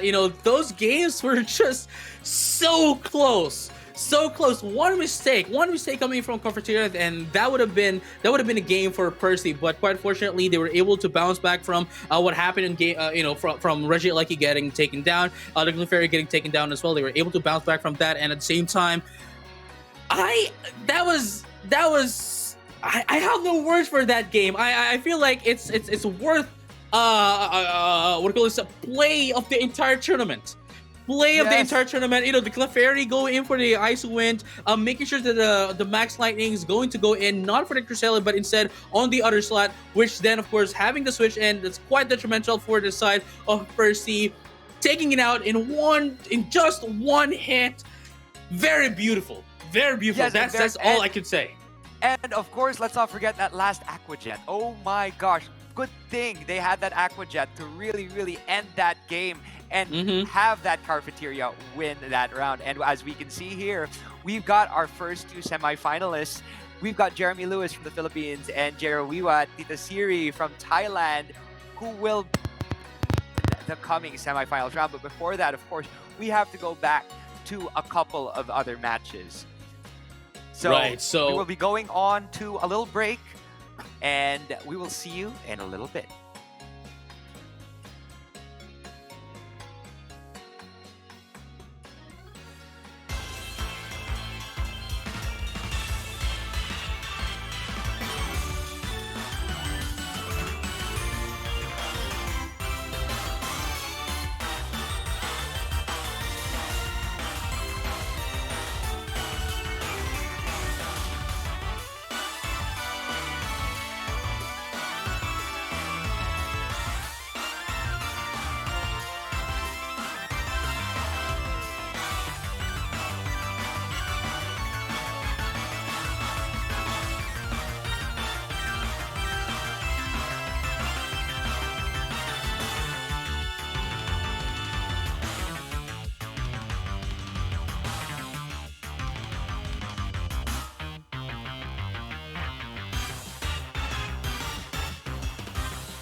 Ooh, my gosh, JJ, that was such a fascinating first set of matches. To have our very first semifinalists, which are Firaja and Kiria, Thailand versus the Philippines, going on into the semifinals. But now we are going into the third round, of quarterfinals, and that is between Eddie Ho and Asada. So let's see what happens. Right. Let's find out what they have in store for us. So let us study. Take a look. Take a look. Yeah, definitely not study. Take a look on these players. So Marky, introduce to us Jin Wei who? Yes, Jin Wei, who is from Taiwan, and at the moment, it's very interesting to see someone who doesn't have too many achievements because they're basically just starting off, so they're understanding and growing as the days progress, and it's very exciting to see how mysterious they are and how they could potentially come into the game and really take over. They are from Taiwan, and I am sure that they will be able to do something really, really amazing in this coming game. How about Brian So of Singapore? Right, for Brian, it is Brian is actually quite a known player as well in Singapore. They go in by the name of Asada. Brian is more known as Asada in the community. They won top 8. They were part of the top 8 rather of the Malaysia Open VG Special in 2019. But other than that, they have been playing a lot of community events. The community just gathering and coming together, having some fun games, some events, and here and there. And they are quite one of the players I'd have to say that are quite notable in the Singaporean scene. So let's find out what they have for us. Let's find out what they're bringing in this game. Marky, these are the Pokemon. Let's look at Eddie Ho's team from Taiwan, or Jin Wei Ho. They have a Sun team, as we can see here with that Venusaur and that Torkoal. We've seen that in a few other teams to date. They have a Venusaur as well as that Torkoal and the Registeel tank. We have seen that body press and that iron defense synergy a couple of times as well today with that Urushifu single strike. We've seen a couple of rapid strikes, but this single strike variant is out, as well as that Porygon 2 with utility. It's a utility mon with Eviolite for its defensive boost. We've got a speed reduction through possible max strike. We know that Porygon 2 could be that very defensive mon with a possible Trick Room as well to boot. We also see a Landorus Therian form, who is, as we know, a pivot intimidate user, could switch in and out, and probably set up Sword Dance. So let's see what else Brian So has to offer on the other side. Right, so Brian or Asada here has the Venusaur, Togekiss, Torkoal, Regirock. We have the Dusclops, and we also have the Mamoswine. What's really interesting here, of course, Venusaur being Venusaur, it's the standard. It's not. Well, not that it's not interesting, but we always see that. But this Togekiss is actually a very heavy critical powerhouse, having a super luck ability, not the Serene Grace, and also the Scope Lens. So this is definitely going to deal a lot of critical hits. And of course, Air Slash might be able to get a flinch. And of course, Dusclops here, very huge tank, just like the Porygon 2. It also has Eviolite rather, and it could be a TR setter and the redirection coming in with the Trick Room and the Ally Switch. So we might be able to see a copy here. Well, not a copy, but like a repeat of what happened on game number 2 from earlier with the Ally Switch from the Cresselia. So from here on out, I'm just really excited to see this game.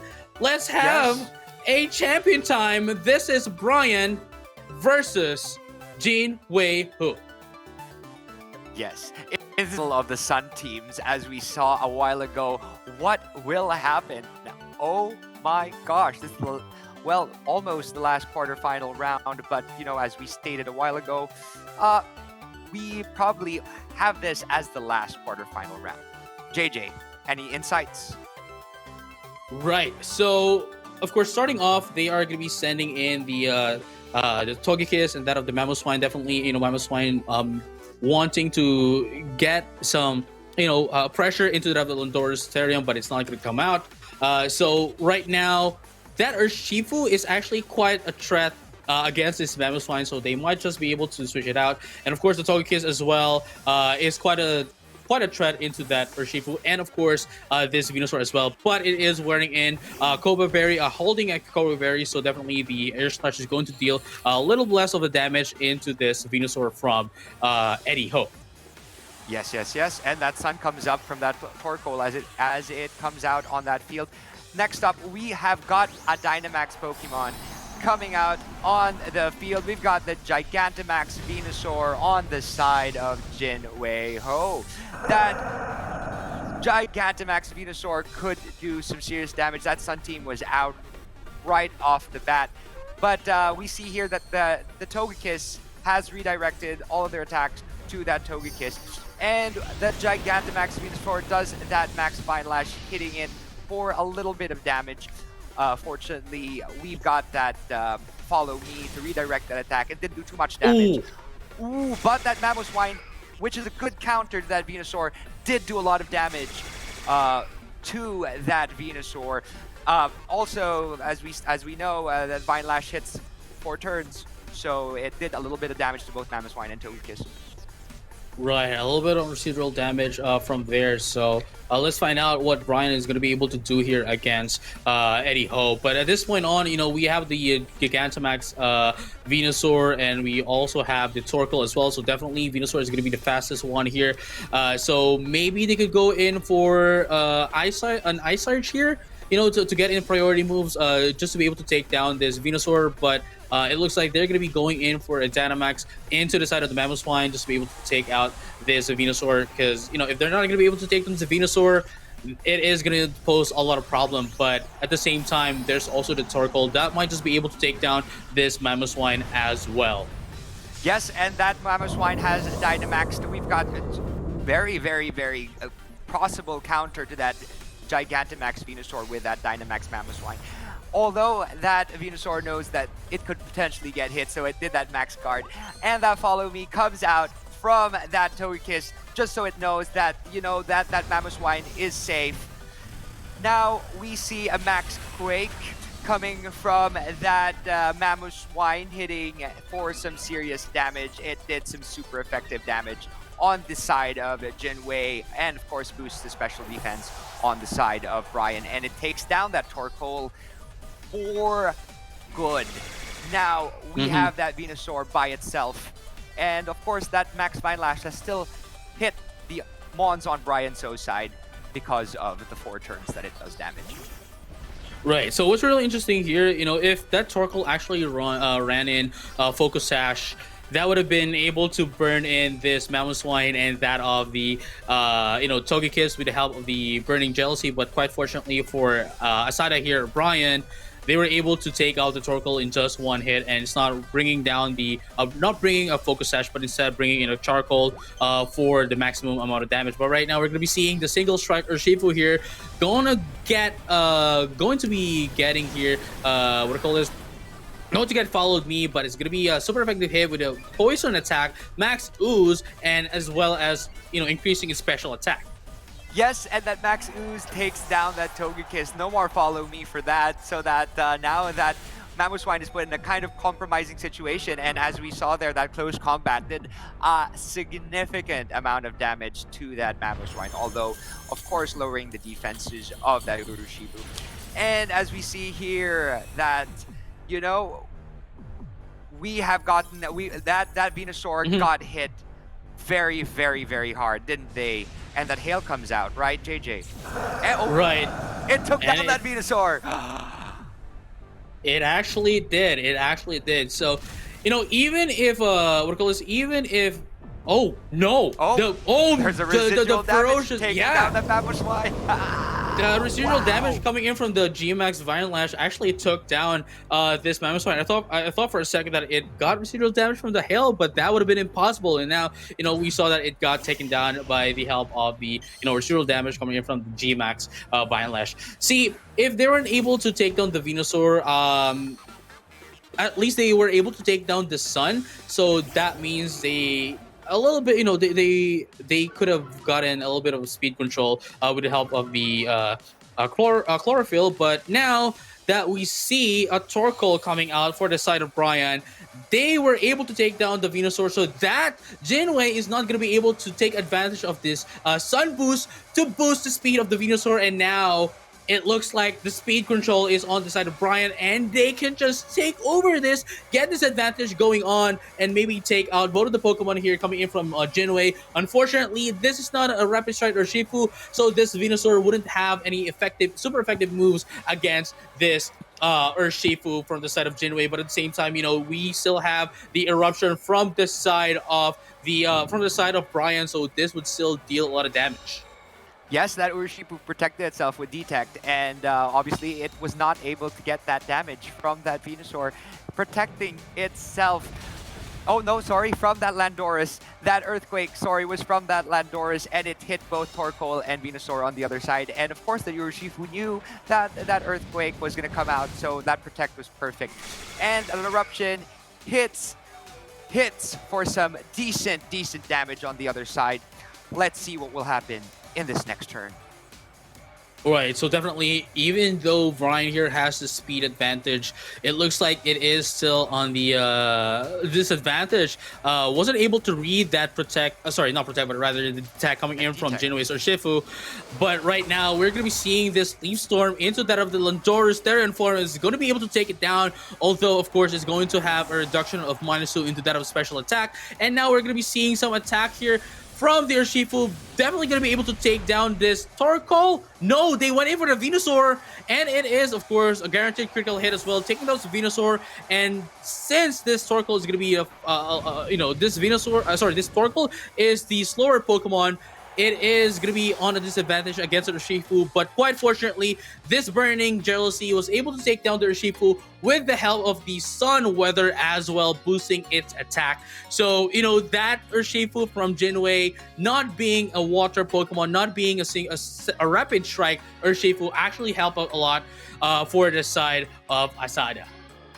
Yes, that side of Asada. Oh, that was a very close battle as well. And it's just a coin toss, which one you focus on, especially with these Sun teams coming out, because we've got to be a little bit wary of the Sun teams because they're both running Sun team. Right. So they know exactly what to look out for and what exactly the strengths of the other team is. What's really interesting there was that Asada essentially gave Eddie essentially gave Jin Wei or Eddie, right, a choice here. Would you want to go in for the Torkoal and get hit by my Venusaur, which is boosted on speed under the sun, or would you be taking down the Torkoal? Or would you be taking down the Torkoal and get hit by my? Wait, that was the first one I said. Take down the Venusaur or get hit by my boosted in attack with the Torkoal, and as we saw, Eddie Hall went in for that Venusaur and got hit by the Torkoal, Torkoal, so that is going to deal a lot of damage, definitely, and just took out the Urshifu from the side of Eddie. Yes, and I'm very excited to see if Eddie can come out of that in this next game. So without further ado, why don't we check it out? Yes, we will be checking out. I mean, we have to take a look at the matches here, Marky. We definitely do. But right now, we are going to be into our leads here. We have the Urshifu and that of the Venusaur from the side of Eddie. And for the side of Asada, it is going to be the Mamoswine and the... sorry, not a Talonflame. Why am I thinking of the Talonflame? But instead of the Togekiss, let's have a champion time. Yes, this is going to be very interesting because we've got that Mamoswine, we've got that Togekiss on the side of Brian, and on the other side we've got the interesting Urshifu single strike as well as that Venusaur. So this will be something interesting. It wasn't a direct Sun team coming out right away like the last round. So who knows what will potentially happen. That Venusaur has been withdrawn. What will come out next? Jin Wei has sent out that Registeel for a little bit of a defensive boost and that body press.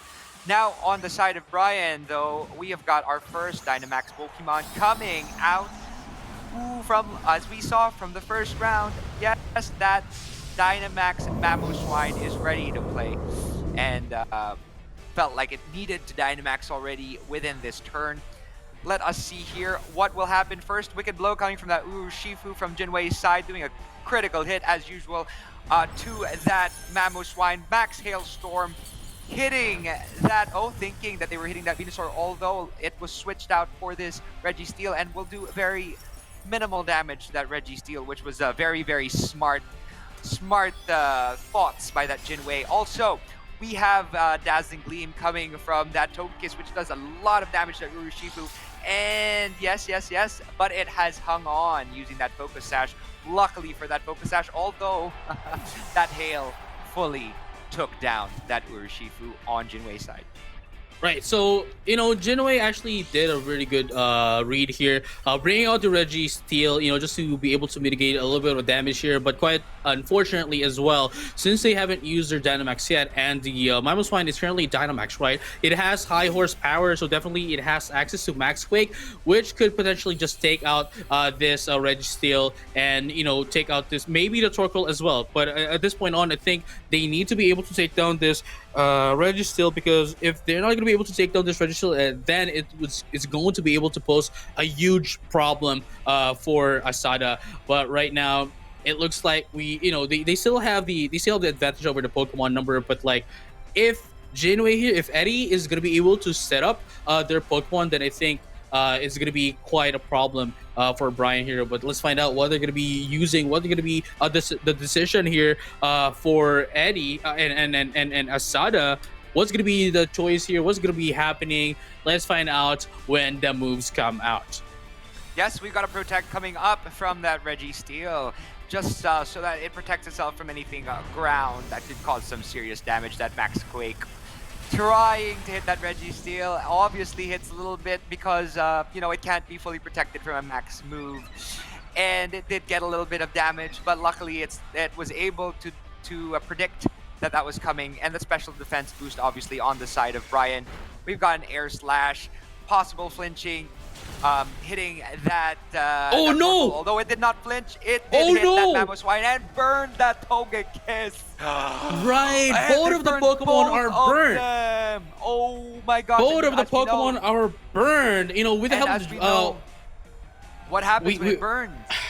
Yes, sirree, it's going to have its physical damage reduction. And again, for those who didn't know, Burning Jealousy is a move that burns your opponents when it has boosted stats. And of course, since both of the Pokemon got special defense boost from the Max Quake, they are now burned. And both of these Pokemon are physical attacker.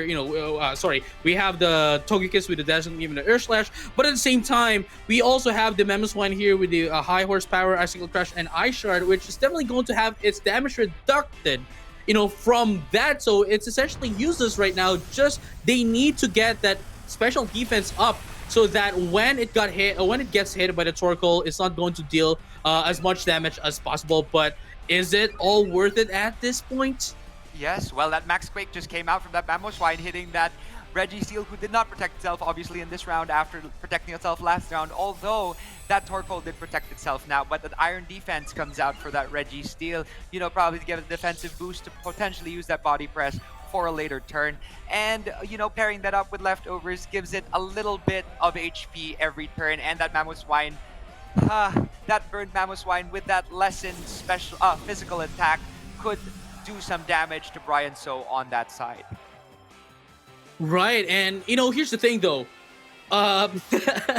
Sorry, Jin Wei here, knowing that they've already burned the Mamoswine, they just didn't care at all and went in for the Iron Defense just to to ensure that they are still going to be able to they're still going to be able to survive any hits coming in from this Mamoswine, even if it gets hit by a super effective hit. And look at that, high horsepower should have been able to take down this Torkoal, but quite unfortunately, they with the help of the burn, it's not going to get any, it's not going to get taken down. But with this Air Slash, it is now going to get taken down, but it still poses a problem. There's still burned here. Jin Wei with the Registeel has +2 right now on the defense, so it's not like Brian would be able to do a lot here against the Registeel, but at the same time, they still have 2 more Pokemon from the back, but into the side of Jin Wei, they still have 1 more Pokemon left, which is, of course, going to be the Venusaur. So let's find out what they're going to be able to do here against against Jin Wei. Even though they are on the losing end in terms of number of Pokemon,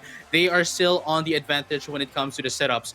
But right now, this Venusaur is actually holding on into this Koba Berry, and now is going to go in for a Dynamax as well. Sorry, Gigantamax. So this Air Slash coming in from this Togekiss is not going to do a lot, especially that number one, it's burned, and number two, it has Koba Berry. So definitely weakened attack that is coming in. Yes, that is a very, very, very great analysis. Now we've got that Ice Shard hitting that Venusaur for very little damage. And that G-Max Vine Lash causing some serious damage to that Mamoswine, taking it down finally. And obviously that Vine Lash going 4 turns, that's not gonna be good for the side of Brian. So, and here we have it, that Air Slash is going to hit that Venusaur, but we know, as you said, with that Koba Berry, it's not going to do too much damage, even if it's super effective, and it does that critical hit. It gets that critical hit. That Koba Berry did weaken that damage. We've got a body press from that very, very, very boosted Registeel. Although it's not very effective, it did cause a little bit of damage to that Togekiss. Right, so let me just rectify myself. The Air Slash isn't affected by the burn. Of course, it is a special attack. So, my apologies for that. But even though, right, even if that is the case, we saw the damage of the critical hit of the Air Slash against this Venusaur. With the help of the Super Lock and that of the Scope Lance. But even though, we saw that the critical hit didn't do a lot here with the help of the Koba Berry, but now that the Koba Berry is now out, we might be able to see more of a damage here coming in from that of the Togekiss. But still, we are under the sun, so Venusaur would still be able to do a lot here going against these Togekiss, maybe take it out, just to prevent that from happening. But look at this. The faster Venusaur gets in with the Weather Ball. As it is under the sun, it is going to be a fire type move, but now with the Max Ooze, it is going to be able to take down the threat that is actually, proving its might to take down this Venusaur. And as we saw, there's a special attack boost because that Max Ooze, finally, that Togekiss goes down. And we have an Amnesia coming out from that Registeel to boost a little bit of its special defense, as well as now its special its defense actually was also boosted a while ago, so it's a very highly defensive Pokemon at the moment. And as we see it stalling to just give it a little bit of HP through leftovers. So, you know what, it's trying to regain strength as we go along, and that's such a great strategy on the side of Jin Wei. And we've got the Torkoal coming out for that Sun boost. The Drought comes up, putting the Sun out, making those two Venusaur a lot stronger than they look.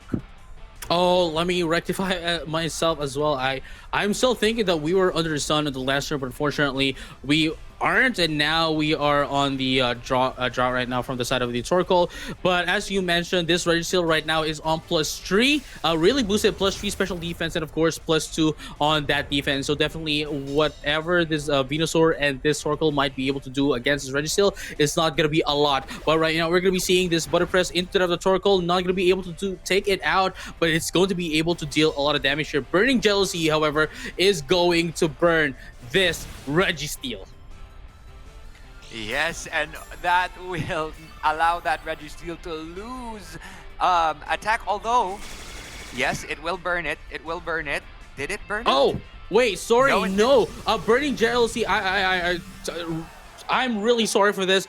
Burning Jealousy, right, burns the target if it got its, attack offensive stat boosted. But, of course, as we saw, Registeel is only boosting its defenses. So it's not going to get any burns from that Burning Jealousy. Ooh, that was quite smart on that side. And as we saw, Torkoal protected itself, and the Venusaur using that Weather Ball to do a little bit more damage to that Venusaur on Jin Wei's side. And yes, as we saw here, with that extra Sun boost, taking down that Venusaur on Jin Wei's side.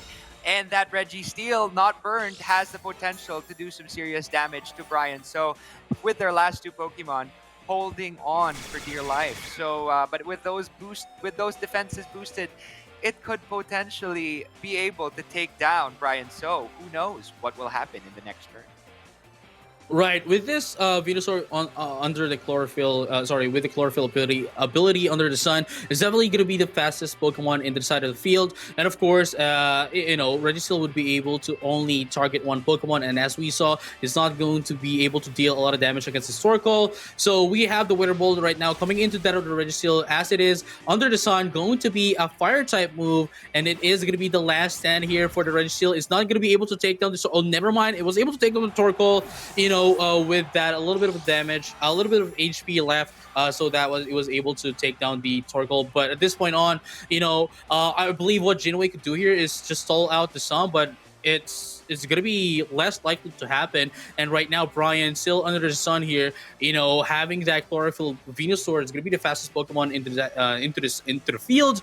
And of course, just using this Weather Ball is going to be able to knock out actually any moves. Any move aside from Sludge Bomb is going to be able to take down this. I would call is going to be able to take down this Registeel. Yes. Oh wow, this is quite exciting. This Brian Zhou is looking like they have this in the bag, but who knows what will happen. Jin Wei is still trying to think of what they could potentially do. Maybe to send out a little bit of a protect to gain a little bit of HP in the coming turn. Who knows? We'll only find out right now. There you go. I was correct. Registeel did use that protect to give it a little bit of that leftovers healing capabilities. That Weather Ball did not affect him because they did protect themselves, and they also gained a little bit of HP from those leftovers. Right. Let so us see here. It's more of a stalling of the sun weather with the protect coming from the Registeel rather, not Regilucky. Since they want to, sorry. yeah, Registeel, yeah, they want to remove that sun so that this Venusaur wouldn't be as fast as before. But even without the sun, I believe this Venusaur is still going to be the faster Pokemon than that of the Registeel. Yes, it is still going to be the faster Pokemon even with the sun. So at this point on, it is a 50-50 from the side of a Registeel rather, if they're going to go in for a protect. And this might just be a thing. Oh, never mind. They got the 50-50 on the protect. Wow. Oh, wow. That is so lucky. Jin Wei got that 50-50 from that second protect. Because as we know, Protect works 100% the first time, but the second time is only a 50-50 chance, and it was able to get that Protect in. Ooh.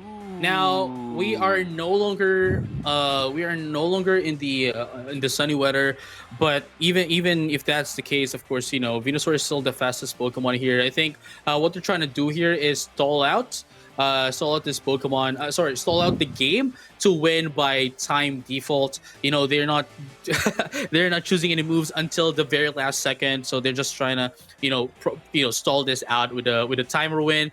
But at this point on, Brian essentially guarantees the game here. Just one more hit. They're going to be able to take this one out. And of course, if they're going to be using another. If they're going to be using another protect here, of course, that's going to be just 25% of activation. But of course, fortunately for Brian, for Asada, they're going to be able to get that sleep powder over to that Regieleki, and from there on out, they can just take it out with the Weather Ball. Wouldn't be able to do anything. Wouldn't be able to do as much into this Registeel, because we're no longer under the sun, so it's no longer a fire type move. So it's only going to be able to deal, a little bit of damage. And of course, as we mentioned that, this Venusaur doesn't have any super effective move against this Registeel. That's why they're just stalling in the time to make sure that they win with with a timer, basically. Yes, and that Registeel is sleeping at the moment. So if they wake up in the coming round, there could be tables that could be turning in this particular situation, and it'd be really, really exciting to see that happen. Let's see if Jin Wei is able to do something about the situation that they are in. That Weather Ball goes and hits that Registeel and does minimal damage, because as we know, that Registeel has boosted its special attack with its Amnesia, and it has that leftover, so it's really, really bulky at the moment. but let's see if it will be stalled. But who knows? Maybe there's a chance that it could wake up. Brian So is just waiting and crossing their fingers to see if they can stall Jin Wei. Right. I mean, at this point on, just like you mentioned, this register is already at +3 on special defense, already on +2 into that of the defense as well. I mean, not that it matters since this Venusaur is actually a special attacker, but if they're not going to be able to stall this out, against Jin Wei, then they might just be able to lose this. But it looks like we are going to be proceeding here, Leaf Storm, just to be able to get a little bit of chip damage, removing that, recovery coming in from the leftovers. But let's find out if this Registeel is going to wake up this turn. It is going to wake up and going to be able to use his body press. But is it going to be able to take it out? No, it is not. And from this point on, Brian just wins this game. We are going to be seeing the, another turn here be used essentially for both of these players. But with this timer right now running down, it's just less than a minute. It's just Venusaur's game. Wait, no, wait, actually, yeah. Even if we have another one of another one of a body press, yes, but it's going to survive though. But it's going to survive though. Yes, but the time could run out in a little bit, causing that Registeel to take that win. This is such an interesting game. Oh wait, no. There's still a little bit of time here. Protect is going to be the time here. Going to be the game here. Sleep Powder's not going to hit. Wait. I didn't see which Pokemon has the higher HP. Oh no, wait! Registeel has the higher HP! Oh my gosh, coming from behind, Jin Wei no! might win this too. Oh my gosh, with that but it did put it to sleep, so who knows what's gonna happen after this turn. It has fallen asleep. It is the battle of the stalling. Who will take control? But luckily, for the leftovers on that Registeel side, it is gaining HP as it progresses. And there is just 40 seconds left on the clock.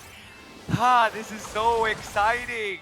With that bulk, that Venusaur is doing very minimal damage to that Registeel. Earlier on, in the earlier part of this match with the Venusaur and the Registeel, I was kind of already convinced that okay, this might be the game for Brian, but I wasn't able to notice this residual recovery coming in from the Registeel. And from here on, while Brian was trying to stall in the time to get the win by default on timer, but fortunately Jin Wei was able to just sustain itself enough that they used the strategy of Asada against them, and from then they turned the tables around. That was such an amazing game. Oh my gosh. Turning the tables. Eddie Ho, good job. That was such a fascinating game, especially that final stall between that Registeel and that Venusaur. Coming from behind, they were able to take control of the situation with those leftovers, causing them to gain more HP. But I mean, they didn't really need that in the end, because those sleep powders did not really detriment that Registeel at all, and that Registeel got the win with those body presses at the very end. So congratulations to Eddie Ho. Right, so at this point on, we are currently 1-1, so we're going to be proceeding into game number 3 to find out who's going to be going into our semi-final match. And without further ado, let's get into it. Now for Eddie, they're going to be starting off with their Shifu and the Venusaur. And for the side of Asada, they're going to be starting off with this Togekiss and that of the Mamoswine. Let's have a champion time. Oh, that last game, I'm still reeling from what happened at the very end. I always love a good stall at the very, very end. And, defense can be the best offense. Right, JJ? Well, definitely. I mean, they showed it to us. Quite literally as well. They showed it quite literally as well. Having that boosted. Stated. But what's really interesting here is that if that were a Venusaur with Earth Power, that would have been a game for Brian. But quite unfortunately, Brian isn't doesn't bring a Venusaur with Earth Power. But right now, we're going to be seeing some switch in here from Jin Wei from the Urshifu into that of the Torkoal. Yes, so now we have a full ton team from that Jin Wei on that side. The Venusaur, as we know, is a huge threat. So I guess Brian So has decided to Dynamax their first Pokemon. Let's see here. That Mamoswine, for the third consecutive round, has come out as a Dynamax Mon. Let us see what that Dynamax Mamoswine can do in the third game of the series. Sleep Oh powder, no! though, Oh no! puts that Mamoswine asleep. What a waste! And that was a great strategy from Jin Wei, finding out that Mamoswine could potentially Dynamax, because that's what happened in the previous turns. And as we saw here, there was a critical hit on the opposing, the two opposing Pokemon on the other side from that Togekiss. And what's happening next, JJ?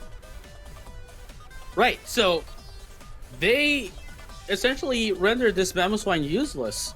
It might have been able to Dynamax, but it is now asleep. So Eddie needs to take advantage of this situation, just to be able to get in some advantages. Of course, we now have the Venusaur now out for Jin Wei as well. So if they are not going to be able to take advantage of this situation, then definitely Asada might be able to turn his tables around.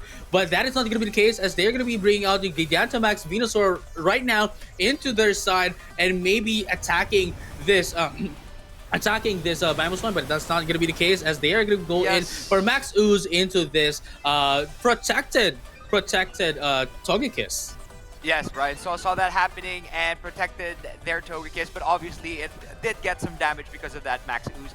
And that Mamoswine is still rendered useless because it is still asleep.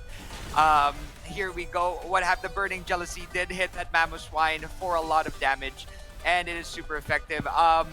We also don't know what's going to happen next. So, JJ, what do you see? What's the analysis of this current situation with that Mamoswine rendered pretty much useless? Right, so look at this though. Togekiss went in for the follow me. It doesn't really matter as much. Well, yes, it might be able to get a hit coming in from this Venusaur, but at the same time, this Burning Jealousy is hitting both of the Pokemon. So even if this Togekiss goes in for the follow me, it's still going to be able to get a hit into that of the Mamoswine. Yes, and that Max Ooze has finally come out again from that Venusaur, hitting that Togekiss for super effective damage, finally taking it down, because it was quite a threat in the previous game. So now that we're able to get rid of that Togekiss, Jin Wei is, taking control of this game. We've got Mamoswine still asleep, and it really was rendered completely useless and was finally taken down by that Torkoal. Venusaur is not a good couple to take lightly, right? Right, I would have to agree, especially that once you already have them set up, they can just steamroll you. But speaking of steamrolling Pokemon with the Venusaur, Brian is going to be bringing up their own version of the Venusaur, just that it is a shiny version. Jin Wei doesn't have their Pokemon as a shiny Pokemon, but this time, Brian, they have the same Venusaur, but they have the shiny version. Yeah, but I mean, if I were in that position, I'd rather have the Gigantamax Venusaur as opposed to the shiny That's Venusaur. true. That's true. Both Torkoal both protected themselves, so they know that they could potentially get that damage. So they're both protected. The Max Quake coming from that Venusaur, that Gigantamax Venusaur, did do a little bit of damage to that Torkoal. Even if it was protected, it was super effective damage, so it did a lot of damage. Special defense has risen in both Pokemon on Jin Wei's side, and that is it for that Gigantamax Venusaur. But judging by these teams at the moment, it looks like Jin Wei's game to win.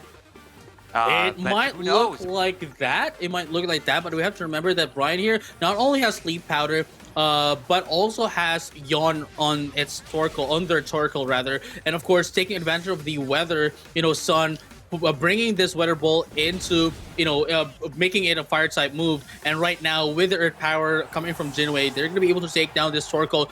And of course, this Torkoal from the side of Jin Wei is going to be able to take down this this Venusaur as well with the Burning Jealousy. And from then on, they were just able to quickly turn down Brian in game number 3.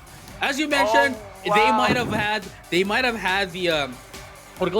had the shinier version of the teams, but hey, they might have the shinier version, but they have Jin Wei had the Gigantamax form of the Venusaur. Yes, that was what a game that was. Jin Wei really pulled out all the stops, especially with that sleep powder in the beginning. That was quite a smart move on their part, figuring out that Mamoswine was most likely going to Dynamax as it did in the previous rounds, right? So it actually did do wonders in the start of the game. I actually felt like Eddie Ho won in the beginning once they took down the first 2 Pokemon. What did you feel, JJ? Definitely. Here's the thing though. Eddie Ho might have been just having a warm up in game number 1, and then in game number 2, of course, we saw how they bounced back. Basically giving Asada a taste of their own medicine. They're trying to they're trying to run the timer down, but instead it got used against them. And then in game number 3, the moment that they got set up with the Venusaur, they from then on it just steamrolled.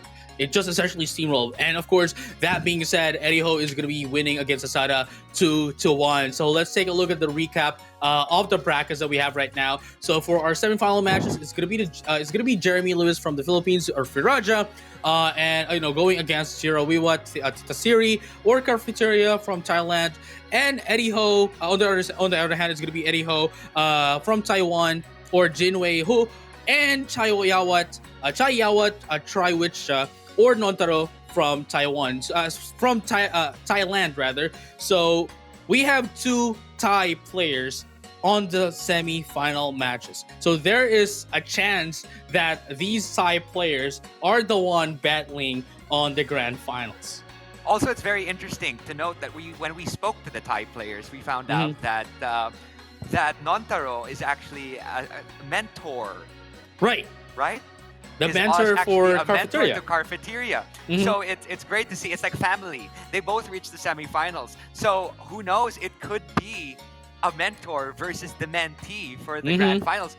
But you're only going to have to watch out for our first semifinals round to find out after this break.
And we are back. Those quarterfinal games and matches spectacular to watch. I'm like literally at the edge of my seat. Who needs streaming platforms when you have the Asian Players Cup, right, JJ? And as we know, we've got this next semifinals round to conquer, to find out who our grand champion is later on in the finals. But now the semifinals will be taking place. So JJ, how do you feel about this? I am just excited that we are currently on the semifinal matches. It took 2 weeks, to get into the qualifiers again. They had to win, the qualifiers of 2 weeks, and now they're here, and they're just ready to, bag in the championship title, the champion title. And honestly, I want that prize as well. If I'm playing, maybe I wanted that. Well, not maybe. I really wanted that prize as well. So whoever's going to be winning this one, is going to be a really lucky player. Yeah, and they're going to enjoy those beautiful accommodations in London as well as that free flight. Oh my gosh. Anyway, so this next round is we have Jeremy Lewis from the Philippines, and let's talk a little bit about their team again, as we were talking about it a while ago. Again, that Grimmsnarl possibly set up with that Regieleki to reduce speed potentially happen, with a potential use of the Moltres to deal damage as a core attacker. And, that Spectre with that extra Will-O-Wisp, that could potentially come up. These are possible team synergies. Since we already saw these Pokemon a while ago, let's talk about what they could possibly do against Carfeteria. And also, we could also see a possible Snarl set up, and it could be paired up with that Spectre depending on the situation. Also, possibly a Regieleki lead, and we could have also a Galarian Moltres, depending also on the situation. Landorus or Registeel could solidify that team, as we saw that Registeel do so much damage in the previous game. Right. So what could potentially happen here is that what Jeremy could do here is essentially set up this Grimmsnarl, or maybe even this Spectre, as a utility along with the Registeel, or maybe even have the Regieleki along with the Registeel, just to be able to take control of the speed, and of course the Registeel to be able to, the Grimmsnarl to be able to bring up the screens, because knowing that Carfeteria's team is such an offensive team, they have to be as bulky as possible to be able to survive all the hits coming in from the side of Carfeteria. So without further ado, that is what we have for this game. Let us now head into game number 1. Once again, this is Carfeteria from Thailand versus Faraja from the Philippines. It is them going to be sending out the Regieleki and the Clefairy for the side of Carfeteria, and for Firaja, it is going to be the Regieleki and Spectre. Let us have a champion time. We've got 2 Speedster to start this out, and of course that dreaded Clefairy is also there for that Friend Guard boost in defenses. Let us see here what will potentially happen in this next round. That Carfeteria did justice to Percy in the previous match and won, and as well as Firaja was quite strong against Chaiyawat. So let's see here, what will they do this time around? We've got the nice utility set up here, and who knows? JJ, do you have anything to add? Right. So the players might not know this, but like Regieleki for the side of Carfeteria is actually the faster Regieleki than that of Jeremy's. The Regieleki only having 548 on speed, and for the side of Carfeteria, oh sorry, I got it on the other way. So it is the faster Regieleki for the side of Faraja with 548 speed and 499 speed for the side of Carfeteria. So they would be able to set up this Electro Web faster than Carfeteria would be able to. But again, there is still the ISO in here, not only with the Electro Web, but they also have the ISO in. So definitely it would reduce its damage. So that's actually quite a very good strategy here coming in from Carfeteria. Acknowledging that to happen, that there might be a possibility that it's going to go in for Electro Web immediately. So they went in for the Protect just to be able to get that one up, and of course make their own Regieleki be the be the faster one in this field. Now, of course, with the help of the Clefairy, it is going to be able to survive a little bit of hits here, be bulkier than it already is, but at the same time, we might be able to see here the start of the aggression coming in from Cafeteria. Yes, we have a Clefairy starting off with that helping hand to give that boost to that Regieleki on the side of Cafeteria. And a Vault Switch. Oh, a Vault Switch. That Regieleki used the Vault Switch and goes back and, causing that Spectre to lose a lot of damage. It is very, very critical at the moment. And now we've got two horses on the field. Glastrier comes out from Cafeteria's side. Regieleki used Electro Web to further lower the speed of Jirawiwat's side, and you know what? That could potentially really lead to some pressure on that side. Then we have an attack coming out from that Spectre, lowering the special attack of that Clefairy. That was the Snarl. JJ? So even if sorry for that, I got kind of lost for a bit. Even if Spectre went in for the Snarl here, of course, even if it did hit the Glacier, it's not going to be doing a lot here since this Glacier is a physical attacker. But at the same time, it's kind of interesting as well to see that Regieleki is trying to be the faster one here with the Electro Web being used twice in a row. And of course, this Clefairy is going to be the slower one, but Glacier doesn't really need that as much. Since there's still like a Clefairy having that friend guard, just to reduce the damage coming into that Glacier, and maybe they might be able to Dynamax this immediately and get a switch into that of the Regieleki. But quite unfortunately, that's not what's going to happen. They're going to go in for a Protect here. Regieleki goes in for that of the Volt Switch, but that Clefairy goes in for a Protect. Yes, and completely misses, so it's still on the field. It was scared to get hit by a Pokemon on Cafeteria's side. What will happen now? This is quite exciting. That Clefairy has lost a lot of damage, and that Spectre is hanging on by 10 HP. So that Friend Guard is actually helpful to that Glacier. It's already quite bulky by itself, but that Clefairy adds that extra boost in defense for that side. Let us see if it is able to hang on this next turn. So what will happen? What will happen now? Possibly a Shadow Ball coming from that Spectre, possibly a Dynamax. Who knows? We might see the first Dynamax Mon on this turn. Only time will tell. Let us see what is happening in this next set.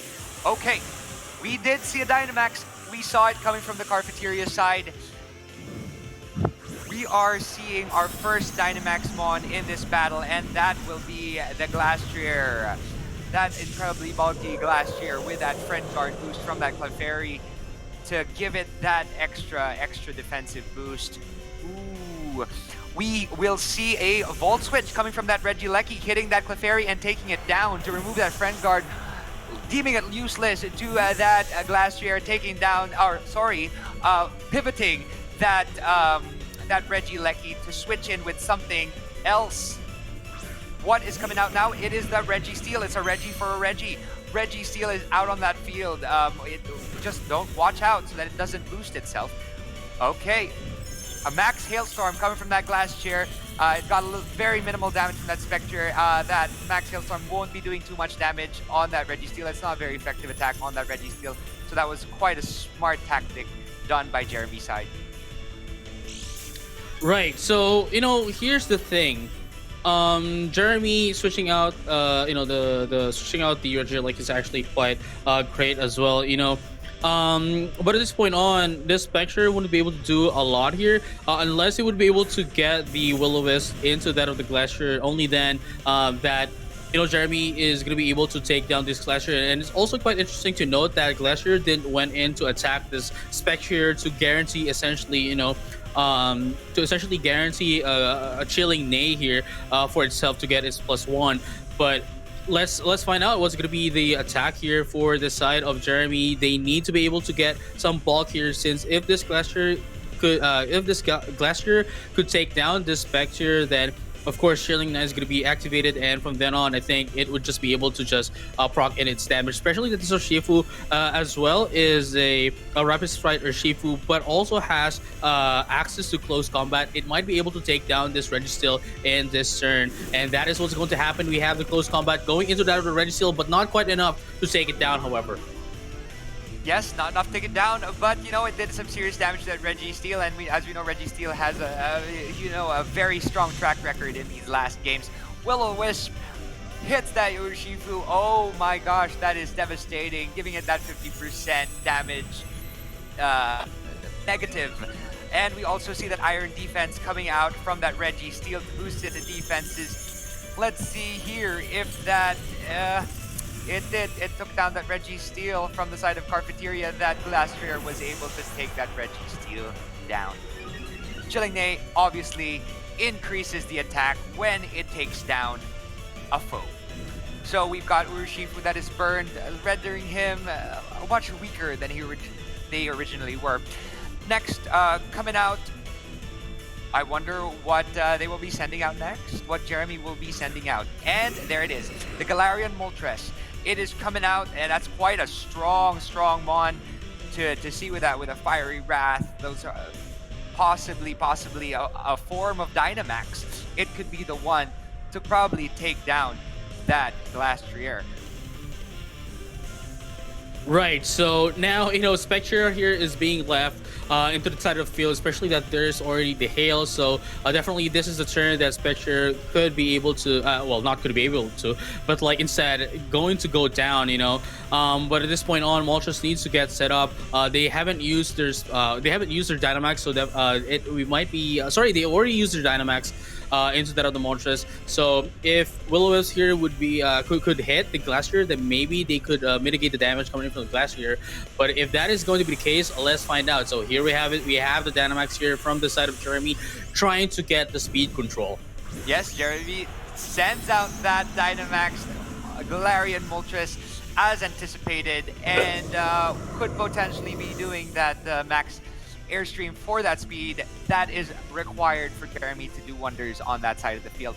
Let's see here what happens. There is a Surging Strikes from that Urshifu hitting that Spectre and taking that Spectre down, and now that Galarian Moltres is on that field, and we might see that, we will see that Regieleki coming out a little bit, but that max airstream comes out first, taking out that Urshifu.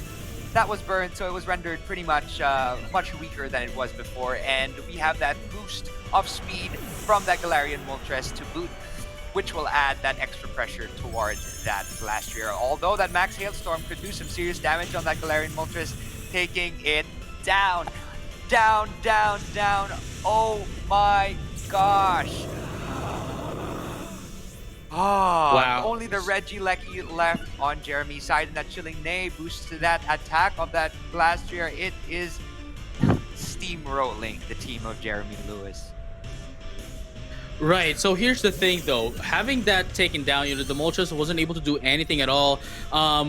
We also have the Regieleki from the side of Cafeteria. Although this Regieleki from Jeremy, from Thailand, is the faster Regieleki, with this already boosted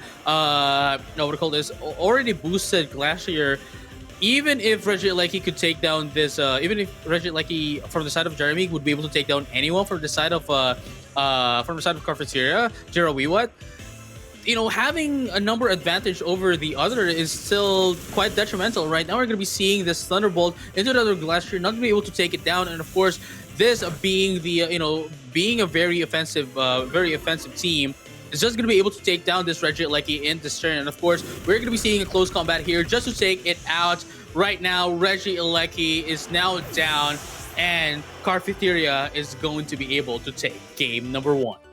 Yes, that Glastrier really took control of that game. So much was done, especially with a lot of the Chilling Knight's boosts that really added to the pressure that Cafeteria brought to this game. But JJ, you have something to tell everyone about this next game that we have. Right, so quite unfortunately, we won't be able to show you game number 2 due to technical difficulties, which led to Traiwichcha or Jeremy Lewis actually getting disconnected in their game number 2. So it looks like what's going to happen is that Carfeteria is going to be able to get in the win from that, and of course, leading that game with 2-0, and it's going to be our first player to get into the grand finals. Quite unfortunately for Thailand. But right now, let's take a look at the brackets right now. As mentioned, Jeremy on game number 2 got a disconnection. Well, not got a disconnection, but disconnected in game number 2. So Jirawiwat is going to be proceeding into our grand finals, and for our second semi-final match, of course, is going to be Jin Wei or Eddie from Taiwan versus Nontaro, or Chaiyawat rather, Traiwichcha, going in for our second semi-finals rather. And again, this might be a chance to see 2 Thai players on the grand finals should Nontaro win this next semi-final match. Again, it might be a mentor against a mentee in the coming match. So this is very, very exciting. But before we go into that, let's take a little break to get a little drink.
So there you have it. We have our very, very first grand finalist in the guise of Carfeteria from Thailand. And who will be joining them in the finals?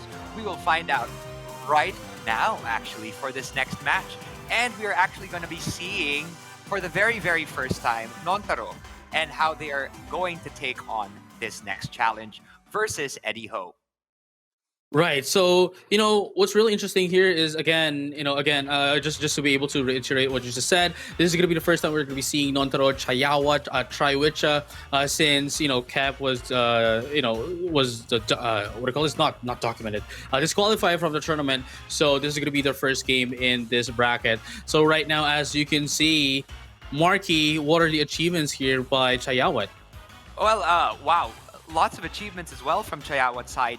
They have top 32 Singapore National Finals in 2015, 2016, top 8 Malaysia Regional Championships 1 and 2, and in 2020, very recently, gone to the top 32 Oceania International Championships. So congratulations to them for doing that justice. And of course, we were actually able to have a conversation with Chaiyawat, and we see that you're bringing a Chlorophyll Venusaur, but without the usual partners such as Torkoal. Is this just used to counter Sun teams? What was the synergy behind the team you used? Because all the other ones were using the Venusaur double, the Venusaur synergy. But actually, Chaiyawat did not choose to bring in that Torkoal. They actually said that they brought Venusaur to counter Sun teams and brought Rotom Heat to Dynamax to set up the Sun. However, in this tournament, they have not actually used the Dynamax Rotom in the previous round in Thailand. Right, and of course, this is going to be the team here for Chaiyawat and Jin Wei. We've already seen these team. At least for Jin Wei, we've already seen the Torkoal here, and we already saw how they were able to turn the tables around with the Registeel. But for Chaiyawat, it is going to be the it is going to be the Spectrier. We also have the Registeel, we have the Grimmsnarl, we have the Venusaur, we have the Rotom, and the Lindorus. As mentioned earlier, they were only bringing out the Rotom to set up the Sun just in case. And of course, Venusaur here is just to use as a counter for Sun teams, which we have quite a lot in this tournament. Of course, we have the top 8. 5 of them are actually bringing Sun teams. So we might be able to see another Sun team into the grand finals, of course. But Cafeteria is not bringing any Sun team at all. But look at this though. We have the Grimmsnarl here with the Light Clay as well. Light Screen Reflect, Thunder Break, Thunder Wave and Spirit Break rather. Quite a pretty standard set. We have the Spectre as well. Snarl Will-O-Wisp, pretty standard utility. Just to reduce the special attacks as well with the Snarl. And of course, we have the Lindorus to deal some damage here. Registeel be defensively offensive, and of course, Venusaur, as I mentioned, counters the Sun, and we have the Lindorus as well to deal some damage. So that is what we have right now for Nontaro and Jin Wei. I think we are now ready to get into game 1. If I'm not mistaken, JJ, I thought I read somewhere that Nontaro was the only one to beat Cafeteria in the Thai rounds, right? So right, that is true. That is true. If and they are, go go ahead. JJ. Go ahead. Go for it. Right. So what's interesting here is that Nontaro, as you mentioned, is the only loss that Cafeteria had, and Nontaro is literally didn't lose a game on week 1 and week 2. So this might be the first game that they could lose if they're going to be losing against Eddie. But if not, then we might see a run back from Cafeteria going against Nontaro on the grand finals if they win this semifinal match. If they win this semifinal match. So who knows? We might have a Thai versus Thai grand final. But not if Eddie Ho has something to say about it. And without further ado, why don't we get into the first game? And here we have it, of course, the first appearance here for Nontaro. Please give us a very good game for your first match. They're going to be sending out the Grimmsnarl and the Spectre. And of course, for the side of Eddie, it is going to be the Urshifu and the Venusaur. Let's have a champion time. So definitely in this first turn, of course, Grimmsnarl is going to be setting up here. Maybe reduce the speed here for the Venusaur. Of course, we saw that Thunder Wave just so that even if it gets the Sun, it wouldn't be boosted at all. Well, I mean, it's essentially not going to get any boost with that chlorophyll. But right now, let's find out what's going to be the attacks here for Eddie, how they're going to be able to counter this coming in from Nontaro. So there we have it, Chaiyawat versus Jin Wei, and we have a Detect coming out from that Urshifu just so that it protects itself from possible hits. Thunder Wave hitting that Venusaur, paralyzing it. Even with potential chlorophyll later on, it won't be able to do too much because it is paralyzed. And as we saw, it did it did protect itself, so it didn't get damaged at all. Talking about the Urshifu. Right. So here's the thing, though. Spectre, if they could get the Will-O-Wisps against this Urshifu in this turn, then that's going to be able to reduce its damage by quite a lot as well, essentially almost rendering it useless. But this is quite a very good switch out from Jin Wei. Yes, and that's a Torkoal coming right out with the Drought. Starting it out the right way, boosting the speed of the paralyzed Venusaur. But who knows if that will potentially cause alarm, although it did taunt the Venusaur, so Sleep Powder is essentially useless. And a not very effective attack coming from that Grimmsnarl. There we go. Right. So, what's really interesting here is that at least Jin Wei was able to read that, okay, maybe Spectre is going to go in for a Will-O-Wisps, going into their Urshifu. So bringing out the Torkoal not only allows them to mitigate that damage, or rather the status, since, of course, Torkoal is a Fire-type Pokemon, but also set up the Sun as well to get that Chlorophyll boost. But at the same time, we've already seen this Thunder Wave rather, and a Paralysis into that of Venusaur. So essentially removing that speed boost from that Venusaur. And now we're going to be seeing this Snarl to reduce the special attack from the Venusaur and the Torkoal.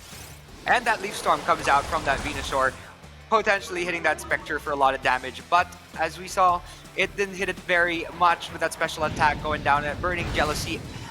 Finally hitting from that Torkoal, doing some little bit of damage to that Spectre and that Grimmsnarl. So that is this turn. What happens next? Will there be a Dynamax Mon coming out? Who knows?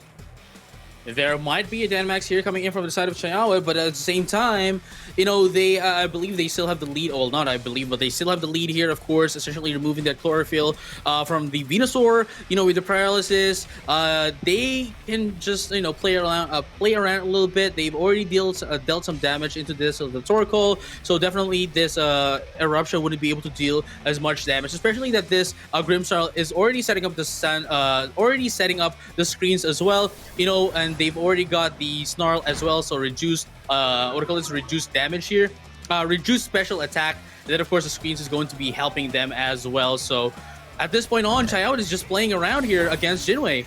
Yes, they are, and wow, that Grimmsnarl took down that Torkoal after that serious damage from that Shadow Ball from Spectre. And so there we go, that Torkoal is down, that Urshifu is down. But Jin Wei has 2 more Pokemon in their army. There's that Intimidate coming in from that Landorus just to lower the attacks of the 2 Pokemon on their side, although they don't really need that attack to get things done because they're both special attackers. But as we see here, there is a Reflect coming out. This Grimmsnarl continues to add pressure by adding all of these walls to boost their defenses on the other side. That Swords Dance has come out, and that Sleep Powder has hit that Spectre, putting it to sleep. And possibly 3 turns, that Spectre will be out of commission. Right, so just to note that one up, you know, with the help of the Spectre going into the taunt onto that of the Landorus Therian, of course, it wasn't able to use the taunt, as of course taunt basically renders any non-damaging move to not work at all, and it wasn't able to use the Source Sense, so it's not going to be able to get the +2 on attack. But again, as you mentioned, even with Intimidate, even with the -1 into this Spectre and the Grimmsnarl, it's not like it's going to be affecting it a lot here, since all it needs to do is set up its basically set up, right? Have the screens up. We have have the screens up, have this Spectre go in for the Will-O-Wisp, maybe even for the taunt, which you already did. And right now they're just trying to retaliate back with their own Intimidate, going to be able to lower down the damage from this Landorus. Yeah, so we got 2 Landorus on the field. The Grimmsnarl goes back. And, the Rotom is finally out. This is the first time we're seeing the Rotom in this entire tournament, even from Thailand.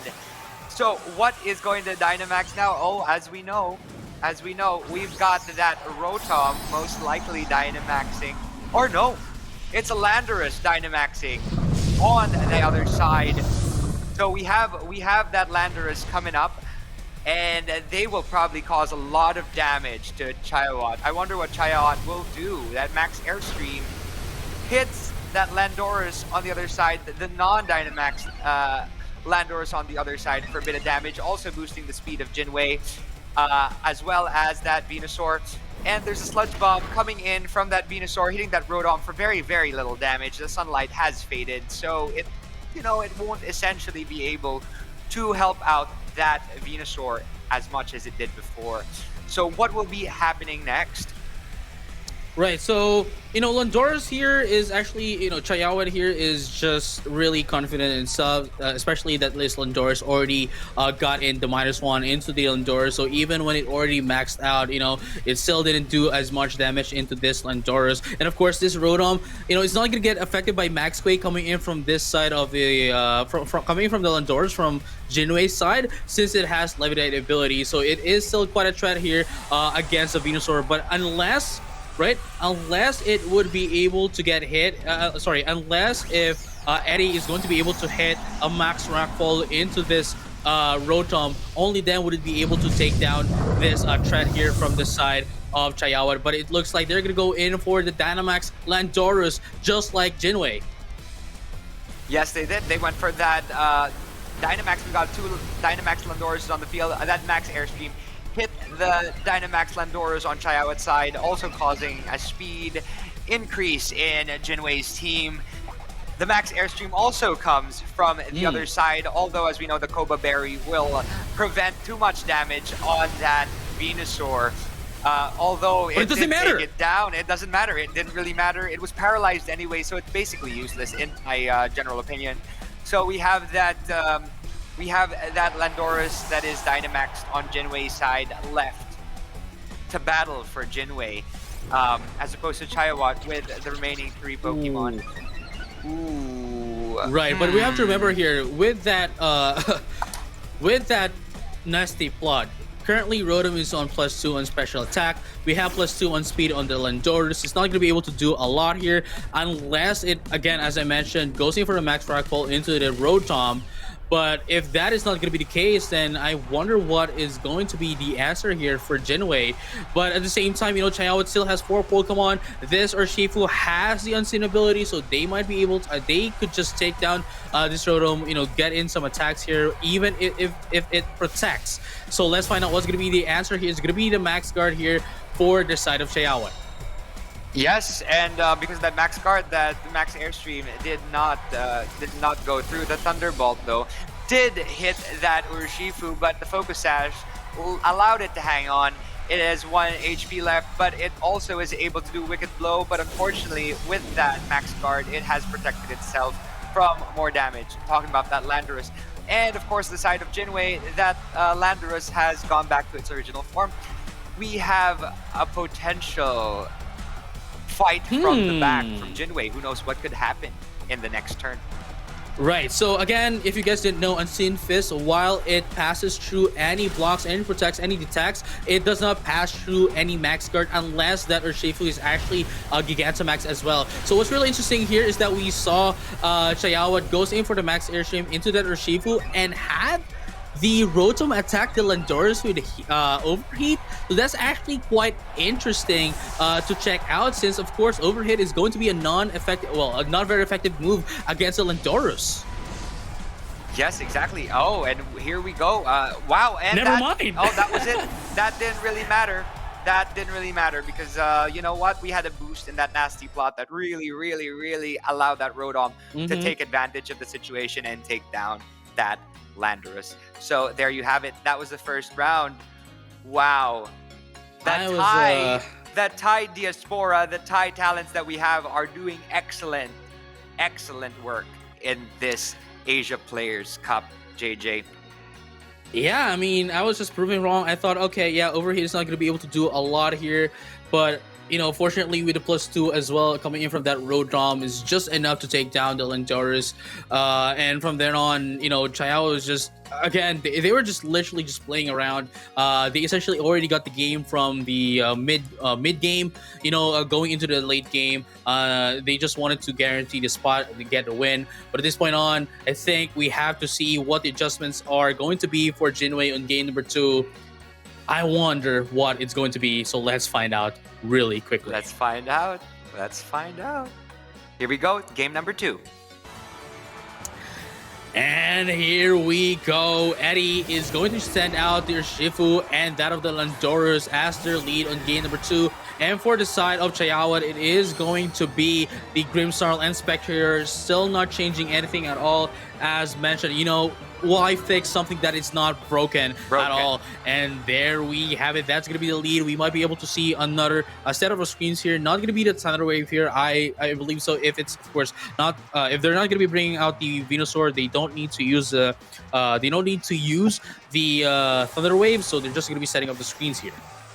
Yes, and we have the first Dynamax Mon fresh off the bat. From Jin Wei's side, they are throwing out this Landorus again. That Landorus is coming out again in the second game. Dynamax first round to see what they can do damage-wise to Chaiyawat. So what will happen now? Well, protecting themselves first. That Urushifu has protected itself, and Grimmsnarl uses Reflect just to start putting up those walls to be able to resist a lot of the attacks from the other side. And as we can see here, that Spectre uses the taunt and has taunted that Landorus. The max airstream does multiple damage to that Spectre, also raising the speed of both Pokemon on Jin Wei's side.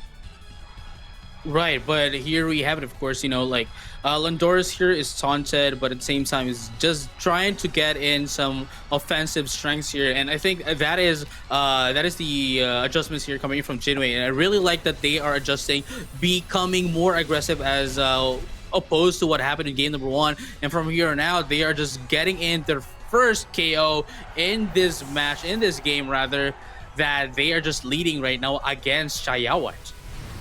Yes, that Wicked Blow took down that Spectre, and as we see here, that Max Airstream also did a lot of damage to that Grimmsnarl, and it's not looking good for Chaiyawat in the first few rounds, because wow, there's already one Pokemon down on Chaiyawat's side, and the other two are still intact, although there's no Dynamaxmon yet, and as we know that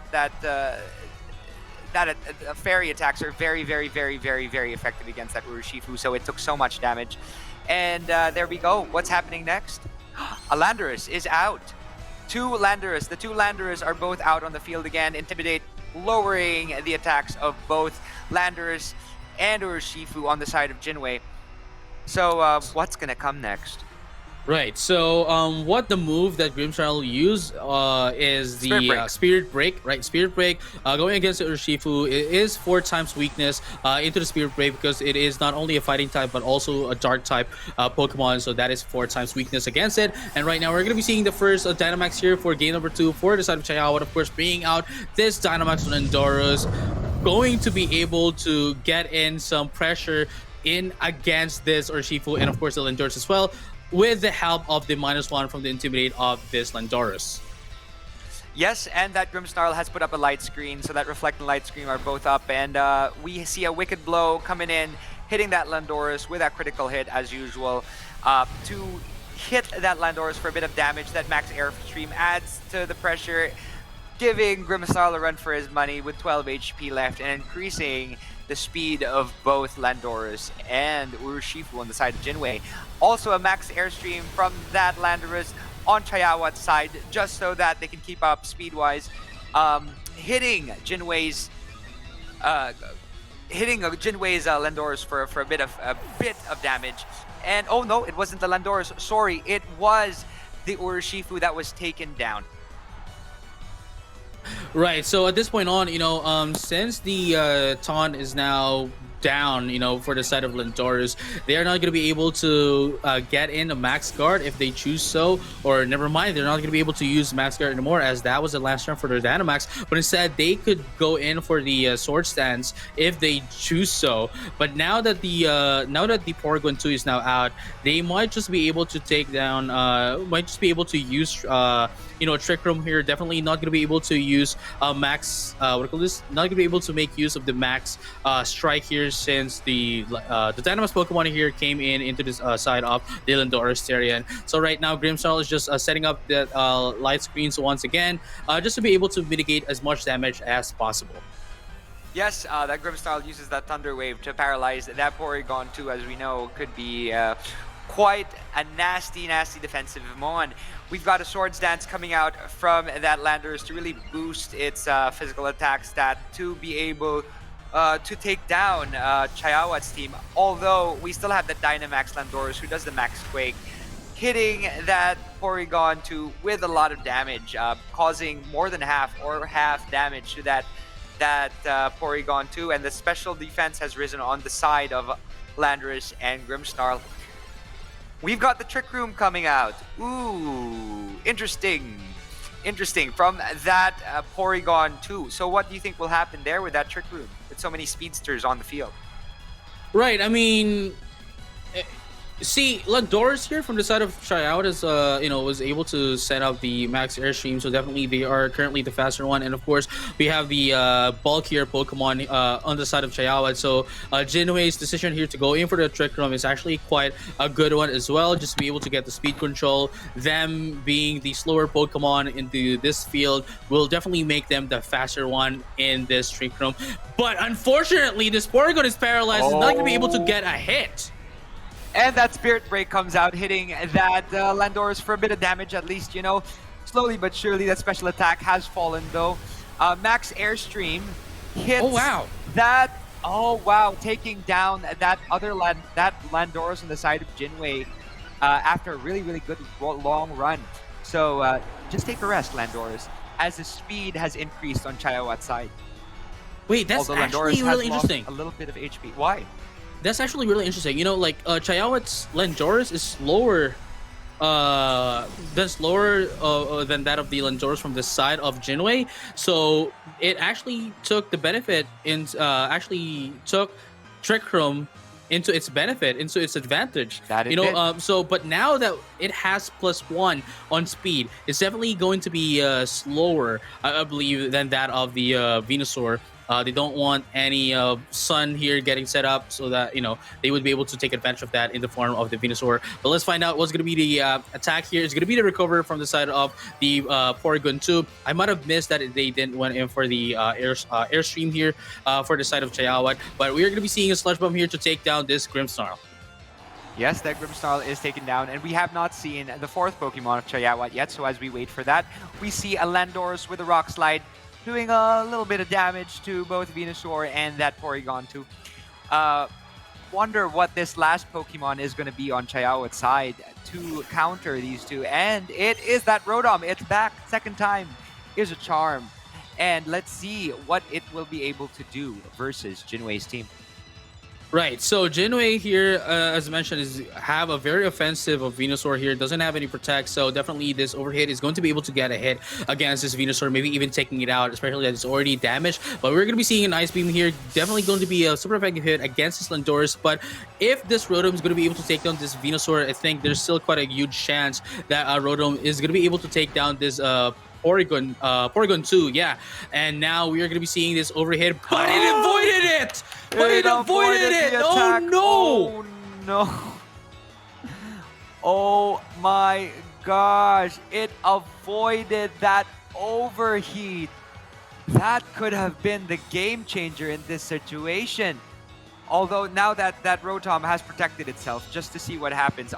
We see a potential Tri-Attack, tried to hit it, but it did protect itself to make way for the next round. Although that Reflect is wearing off, those defenses are starting to come down. Hopefully, this overheat gives that damage needed to take down that Venusaur so that it can continue to try to beat Jin Wei. Right, that's actually a pretty good decision coming in from Chaiyawat, going in for the protect, knowing the fact that the Trick Room is going to be, going to be down in that turn. So having that Trick Room out is going to leave this Porygon 2, go in for another Trick Room quite interestingly enough. But even if Porygon 2 is going to be able to deal some damage here against the Rotom, it's not going to be enough to take down this Rotom. And of course, this Rotom is now going in for a nasty plot just to recover, what it lost from that of the overheat. But right now, we're going to be seeing a Tri-Attack here, get into the Rotom.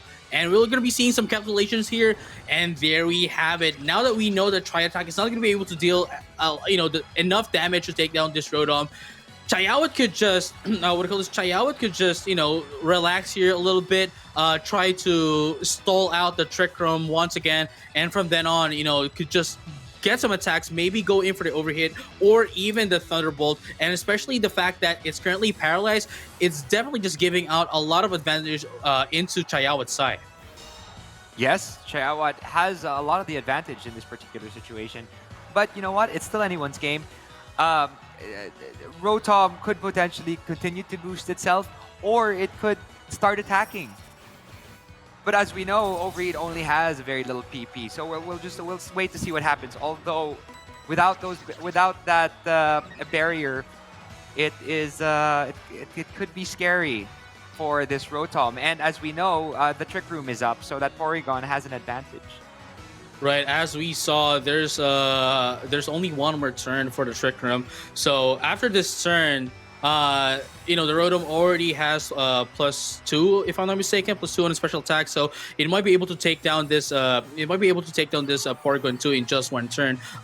They just need to solve out this Trick Room. So at this point on, they need to at least Jin Wei would need to be able to attack here, not go in for another Trick Room because of the that very boosted Rotom right now, and we're gonna be seeing an overheat here, and it might be able to take down this Porygon 2. Not gonna be enough though. It doesn't. It's not gonna be enough, and a Tri Attack is going to be able to take down this Rotom, and we're gonna be seeing a 1-1 in this match. We've had some amazing games today. Congratulations, Eddie Ho was able to come from behind and take control of the game. And there we have it. Game 2 renders them 1-1. And we're going to head to a final game to decide the second person that goes into the grand finals. Right, I like what happened at the very last moment into the side of, Nontaro, Chaiyawat, and Eddie. It's quite unfortunate that overhit actually didn't hit the Venusaur, because if that actually hit on the very first time that it actually did that, I think Nontaro would have been able to win that match. But quite unfortunately, we have our chances here, and it didn't work. It didn't hit, but. Let's find out what's going to be the adjustment here for Chaiyawat in game number 3. So let's get into our game. And here we have it. Eddie Ho and Nontaro, Chaiyawat, Traiwichcha, and Jin Wei. This is going to be their final match. Whoever is going to lose this match, this game rather, is going to go home with Day 1 World's Invite. And of course, a physical copy of the Diamond Pearl, a Brilliant Diamond and Shining Pearl, and the Legends Arceus. Let's have a champion time. So here we have it. Of course, Xiao is going to be bringing out the Spectre and that of the Grimmsnarl, the first Pokemon. And for Jin Wei, it is going to be the Venusaur and the Lindorus. And that's a Thunder Wave coming out from that Grimmsnarl, paralyzing that Venusaur right off the bat. You know what? They want to get that Chlorophyll out of the picture. The taunt goes up versus that Landorus, so it doesn't get time to set up. And as we see here, a Sleep Powder. Put that Spectre to sleep.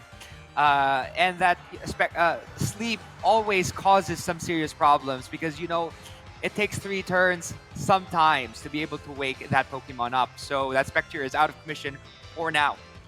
But let's see. That Landorus from Jin Wei's side has been taken out.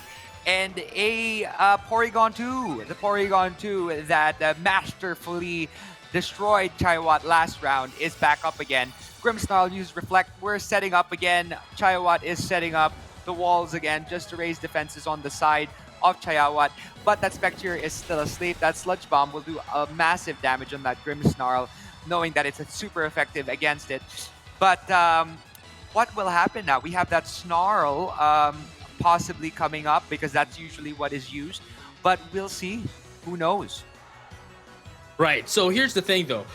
This Porygon 2 might be the Dynamax Pokemon here from the side of Jin Wei, especially knowing the fact that, this Venusaur already being paralyzed, it's not going to get any speed boost even under the sun. So they might be able to make use of a different strategy, get a speed control in the form of the Dynamax Porygon 2. But unfortunately, it's not what's going to happen. We're going to be seeing another screen here coming up into that of the Grimmsnarl, of course, with the light screen. But of course, this Spectre is still going to be going down. But it is also going to go down this Grimmsnarl with that Sludge Bomb even after the light screen is now up. Yes, and that Trick Room is coming up.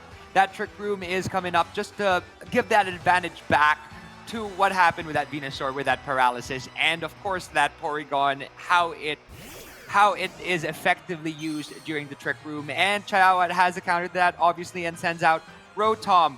And that's the 3rd time we're seeing Rotom, and we're very, very excited to see what Rotom can do in this round. Let us see here what could happen. Let's see. A potential Sun Team boost on the side of Jin Wei, possibly a switch, or we could see a Dynamax Rotom, or possibly a Dynamax Spectre. But, it's still asleep, so it's basically rendered useless at this point in time. Let's see what these attacks are going to be and who will strike first in this round. But that Venusaur is holding strong. Earth Power coming out from that Venusaur, hitting that Spectre for a little bit of damage and causing a Tri-Attack to come from that Porygon 2 to hit that Rotom for also a tiny bit of damage. Rotom using Nasty Plot, really building up its special attack to do some serious damage in a while. Oh, that Spectre has finally woken up, doing a little snarl just so that we can see a little bit of a special attack decrease on the side of both Venusaur and Porygon.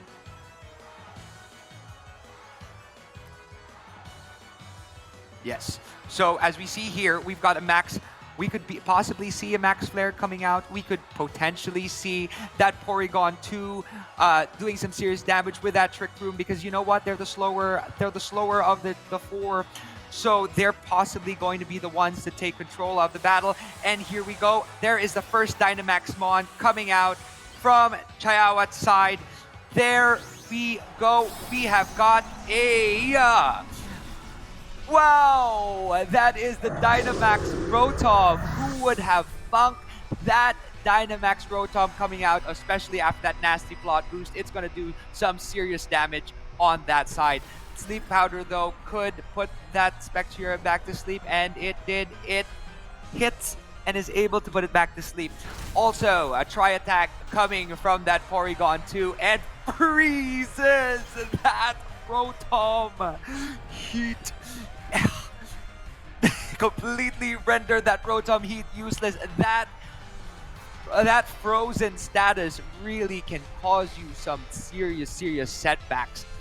As we see here, that was like such an interesting move from Chaiyawat to Dynamax their Rotom Heat, but they were able to freeze that Rotom Heat to render it useless. And it is still frozen solid, still not able to attack. But that Spectre has finally woken up, allowing them to use a Snarl, causing that special attack decrease on the side of Jin Wei, as well, Porygon 2, as well as Venusaur. And now here's the thing, though. Rotom, if it wasn't Dynamax, I mean, quite fortunately, it got frozen under the Dynamax. If it got frozen without the Dynamax, it would have been able to thaw out this freeze status with the help of the overheat. But that's not going to happen anytime soon, as we're going to be seeing a Sleep Powder into this Spectre here. Yes, and that Spectre is back down again. Oh wow, it just keeps falling asleep. That Spectre is just there to fall asleep. Rotom is still frozen. It was a critical hit coming from that Porygon 2, and you know that Rotom is still up there, but it's hanging on for dear life, and it's back to its original form. It was basically useless up there as a frozen Dynamax Pokemon. So we have a frozen Pokemon and a Pokemon that is asleep. Huh. Where is Psychic Terrain when you need it? You mean Mystic Terrain. Mystic Terrain. Sorry. There Mystic we go. Mystic Terrain. Sorry. There we have it, of course. You know, but at the same time, you know, even if there's Mystic Terrain, Rotom would still get frozen here, since it has Levitate, so it's not affected by the terrain. But here we have it. We have the Porygon. It's going to be switched out, and basically Jin here is just trying to get a guarantee on the win, wants to get some aggressions here up, and Rotom is still not going to get thawed out.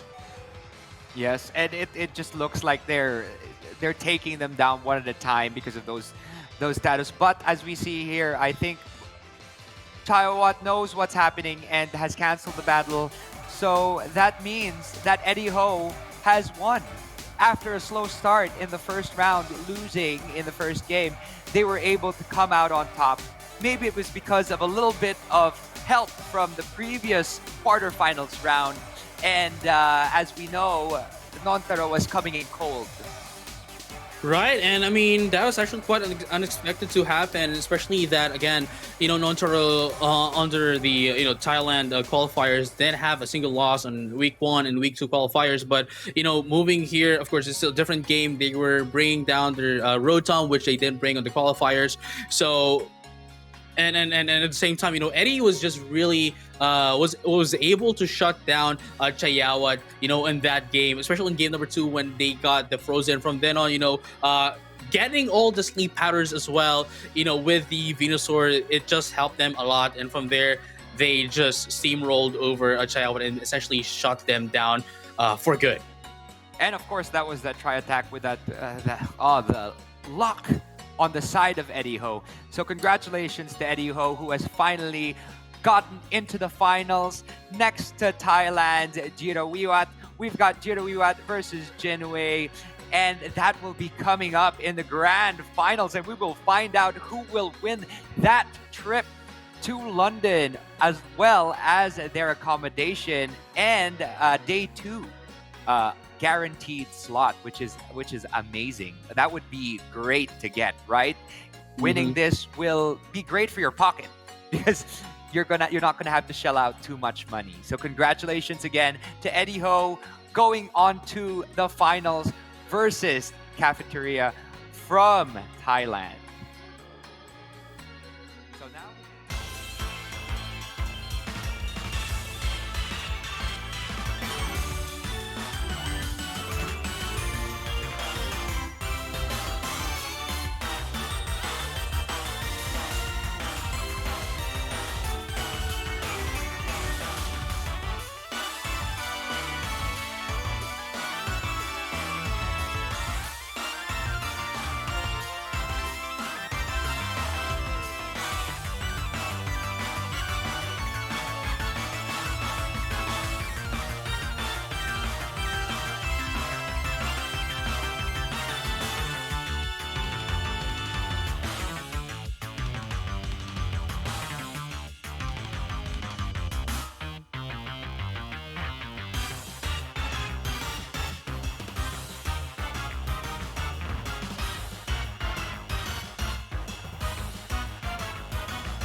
ladies and gentlemen, I must say I am ecstatic. This is the grand finals of the Asia Players Cup 2021. And we have the 2 finalists. From the Taiwanese corner, we have Eddie Ho. And from the Thai corner, we have Cafeteria. This is going to be an excellent match at the end because these 2 players are fierce competitors. JJ, do you have something to say about this particular matchup? You know what? It's not that we have something to say about this matchup. We already know that Jin Wei with that Registeel and of course Viracol as well. We already saw the power of this Porygon 2 as well. So we already seen what Jin Wei's team could do. We've already seen what Jirawiwat's team could do as well with this hyper offensive team with only having the Clefairy as the utility. So I am just really stoked to find out what's going to happen here. Man, this is it. This is finally it. As you mentioned, this is the grand finals. Whoever's going to get into day 2, but these 2 players as well are essentially already guaranteed to get into the global Pokemon Global Exhibitions. But again, they are still fighting, battling here for our grand day 2 prize for the World Championships next year, yes. 2022. Man, before we head into our game marquee, let's have a champion time. Yes. This is going to be really exciting. So exciting because as we saw, we saw a single strike Urshifu on one side, a rapid strike Urshifu on the other side. So it's really a match between rivals. So I am very, very excited to see how this game progresses. And JJ. Here we have it. The leads for the first game of the grand finals. It is going to be Jin Wei with the Urshifu and the Porygon 2. And for the side of Quarterfinal, it is still going to be the Regieleki and that of the Glastrier. Let's have our final champion time. The final champion time between Cafeteria and Eddie Ho. Who will take control of this game? Only time will tell in this particular situation. Regieleki is out there with that Glastrier on one side, on the other side. We've got some spectacular choices as well. Urshifu and the Porygon 2 that we were so fearful of in the previous round. Here we go. Jirawiwat has sent out their first Dynamax Pokemon, and that is that Glastrier that came out as well in the last semifinals round of Jirawiwat, taking out Thailand in that last semifinal round of theirs. Let's see. Volt Switch, Regieleki is changing with another Pokemon in the back, also hitting that Urshifu for a lot of damage. I wonder what Pokemon will come out now. That Clefairy is out. That friend guard is very, very scary, especially paired with that Glastrier, because as we know, it's already quite a bulky Pokemon. And to add that bulk with that friend guard, that Tri-Attack also does a bit of damage, although this Glastrier cannot be frozen as that previous Rotom was. And here we go, taking down that Urshifu from that Glastrier's attack. And there is also an attack boost from both that Clefairy and that Glastrier. Right, that is actually a pretty good Volt Switch coming in from the side of Jirawiwat, that they were able to bring out the Clefairy just to be able to make sure that this Glastrier would be able to, basically sustain itself and take in all the damage. And right now, even with a Wicked Blow, of course, a guaranteed critical hit, it didn't do as much damage as it would on the Glastrier. And of course, we're going to be seeing that Tri-Attack as well didn't do as much into this Glastrier. So let's find out how this Chilling Knight +1 attack, and now essentially +2 with the Helping Hand, take down any of the Pokemon from the side of Jin Wei. Yes, and there's the Iron Defense going up on the side of Jin Wei just to give it a little bit of a defensive boost. Not a little bit, a lot of a defensive boost. That Max Knuckle hitting that Porygon 2 quite hard, actually taking it out of commission and raising the attack of Clefairy and that Glastrier on the field. Bye-bye, Porygon 2. That threat is out of commission. That Chilling Neigh, of course, increases the attack stat of that Glastrier, putting more pressure onto that Jin Wei, on Jin Wei's side. Wow, that is quite a boost, not only getting the Chilling Neigh, ability to boost its attack, but also it also has the Max Knuckle as well, going against the Pokemon, going against Jin Wei's side here. So definitely this Clefairy is quite a huge threat here for the side of Jin Wei. If they're not going to be able to take down this Clefairy, then they're just letting this Clefairy, essentially set up itself. It's currently a +4 right now. So at this point on, it could just take on anyone that it would want to take down in, moving forward in this game. So unless they're going to be able to take down this Glastrier now, or even a Clefairy, just to, remove all the bulkiness from the Glastrier, then I don't think they would be able to do anything at all in this game, even with their Drought Eruption. But right now, we're going to be seeing the answer back from Jin Wei with their own form of Dynamax. Yes, what is coming out now? This is a Dynamax Torkoal. Hey, first time seen in this particular tournament. We've got a Dynamax Torkoal coming out to put some more pressure onto Jirawiwat. We'll see here, a Protect is going up from that Registeel just so that it doesn't get too much damage. max guard as well from that Torkoal, just to raise a little bit of a protect from that side so that no damage can be done. A follow me from that Clefairy to protect that Glacier from getting any damage. Although nothing really has happened because there was protects that went up on both sides on the side of Jin Wei. Man, this is looking pretty great for Jirawiwat right now. We're definitely seeing these experiences and results from all these notable achievements that they've had being in play right now in this tournament, especially in the grand finals as well. But now we're going to be seeing that follow me from the side of the Fairy R defense going to boost up the defense of this Registeel +4 right now in the defenses. Yes, that +4 defenses will allow that Registeel to do a lot of damage if it gets to use its signature move. And although Torkoal, I think, is able to take down that Clefairy and do it justice in that aspect, although there are still 3 Pokemon remaining on the side of Jirawiwat, so they can actually take down that Jin Wei in the coming turns. We have a Regieleki that has come out in the place of that Clefairy. Although the Friend Guard is no longer in place, we are going to see a little bit of damage coming from that Regieleki. It is very, very strong and very, very speedy. So alert to that Torkoal that could potentially go down in this coming turn. Right, and of course, this Torkoal is quite interesting as well to see that it is the Dynamax Pokemon for the side of Jin Wei here, having it.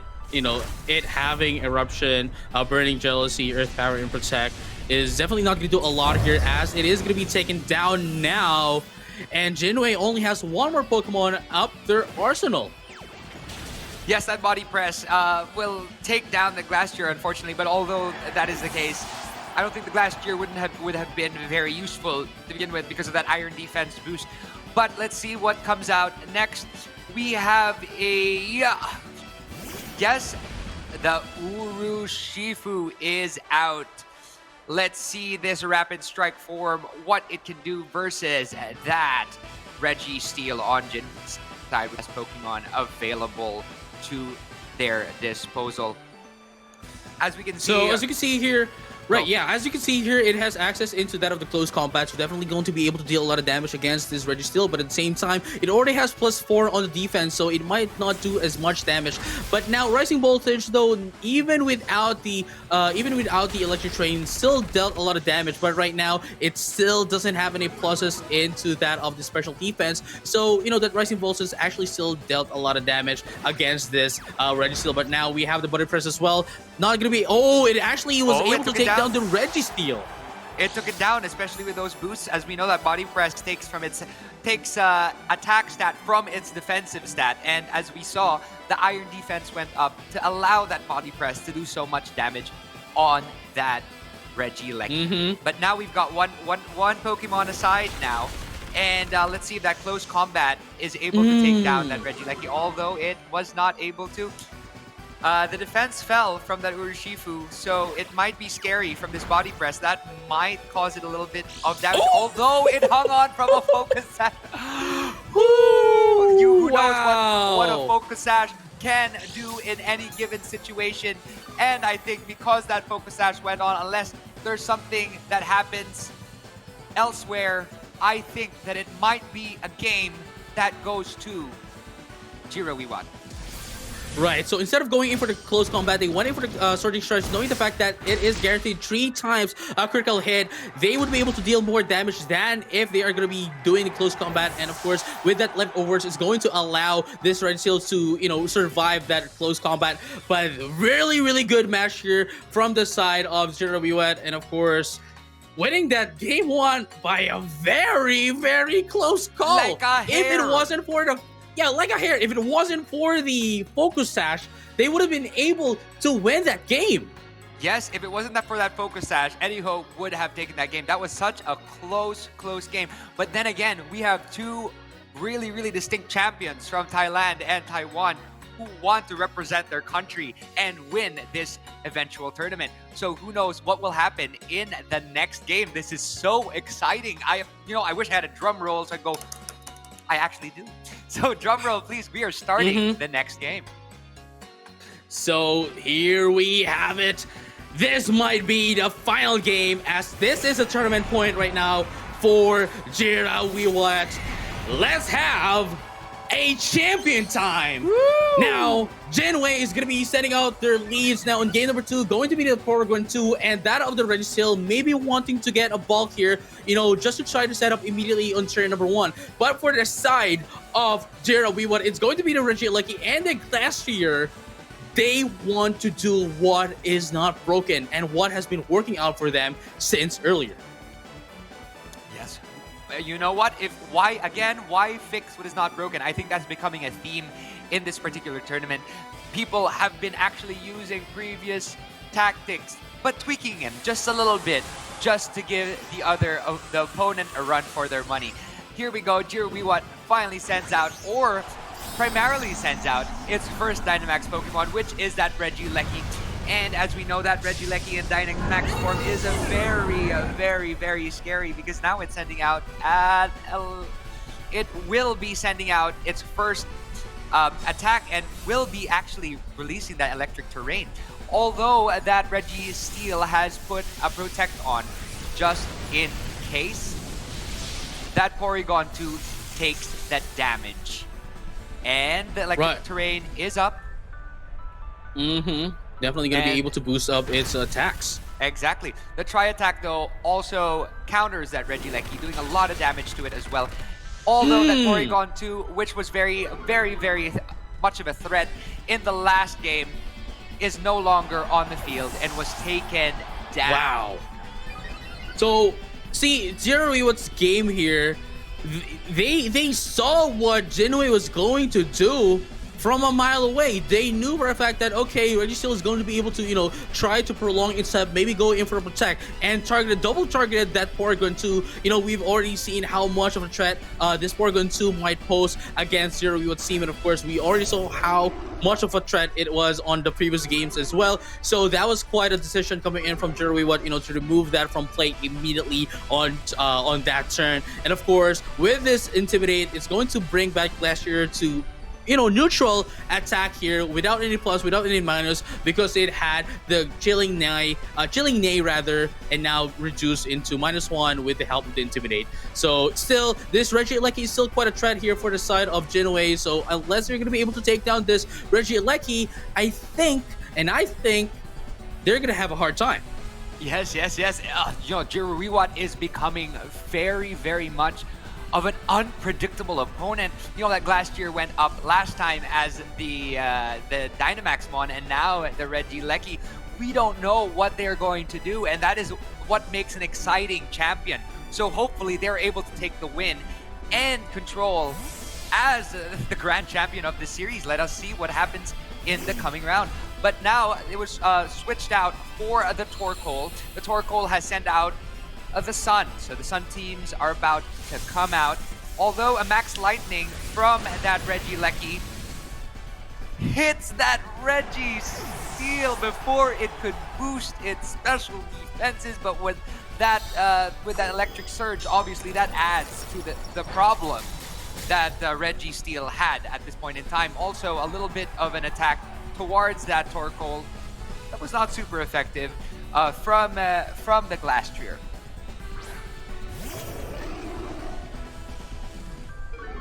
There we go. We've got the Landorus that has come out. It has the Intimidate, which lowered the attack of that Regieleki and that Glastrier.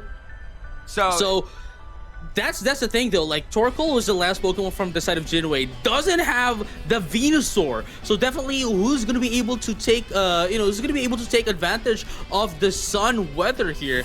It's only going to be the Torkoal, but we're going to be seeing a switch out here from the side of Jirawiwat, removing that Glastrier to bring out the Clefairy to make sure that this Regieleki is going to be able to sustain itself from the attacks coming in from Jin Wei. Yes, that was a very smart move done on the side of Jirawiwat, putting out that Clefairy to boost that Regieleki with a Friend Guard. That Friend Guard has been the friend of Jirawiwat this entire tournament, and it is exceptional what they are able to do. We see a Protect coming up from that Torkoal, a Max Lightning from that Regieleki, obviously hitting it even past that Protect from that Max Lightning. And Max Quake, though, could do a lot of damage to that Regieleki and could potentially take it down, which it did. It did. Take it down for the time being. But that Regieleki did what it needed to do. So now it can go back. It can go back and pat itself in the back and say, yes, I did my job. So now we still have that friend guard, Clefairy, on the field, which will be a very, very good assistive tool to this Urshifu that just came out. Right, but also, this Urshifu has the, as we saw earlier, has the Focus Sash. So maybe going in for Surge Strike here against Historical, or maybe even the Landoros, might be able to take it out. Although, of course, only if it targets the Torkoal, rather, since there's the Sun. So this, the Surge Strike is going to have a lowered attack power under the Sun, of course.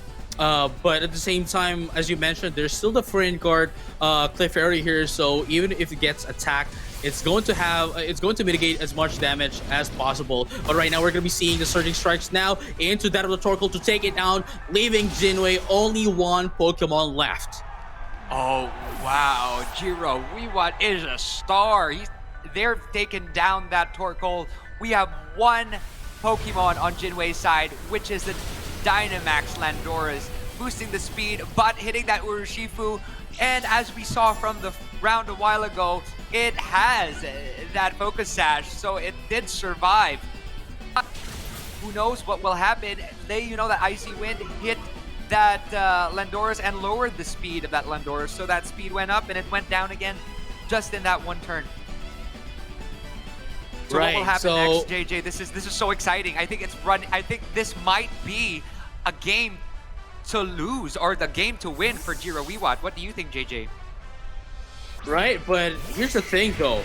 Here's the thing. Urshifu, although hanging by a thread, would have still been able to get an Aqua Jet into this Landoras. But Clefairy, though, is still gonna be able to survive this, of course, getting that special defense up with the help of the Max Quake. But at the same time, we have the Ice Wind here going to lower its speed, making sure that Glacier is going to be the faster Pokemon here, and of course, getting that boost of attack, well, not boost of attack, but instead super effective attacks against this Landoras. So not only is it slower, but it's only a disadvantage in the type matchups. Now, if this Icicle Crash gets in and hits this Landoras, that's gonna be game.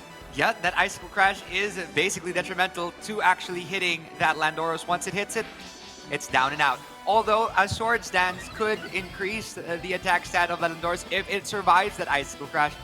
The Icy Wind, though, will lower the speed again of this Landoras by a little bit. And if this Icicle Crash hits, then we might have our very, very first, or the champion for the Asia Players Cup 2021. And we have it!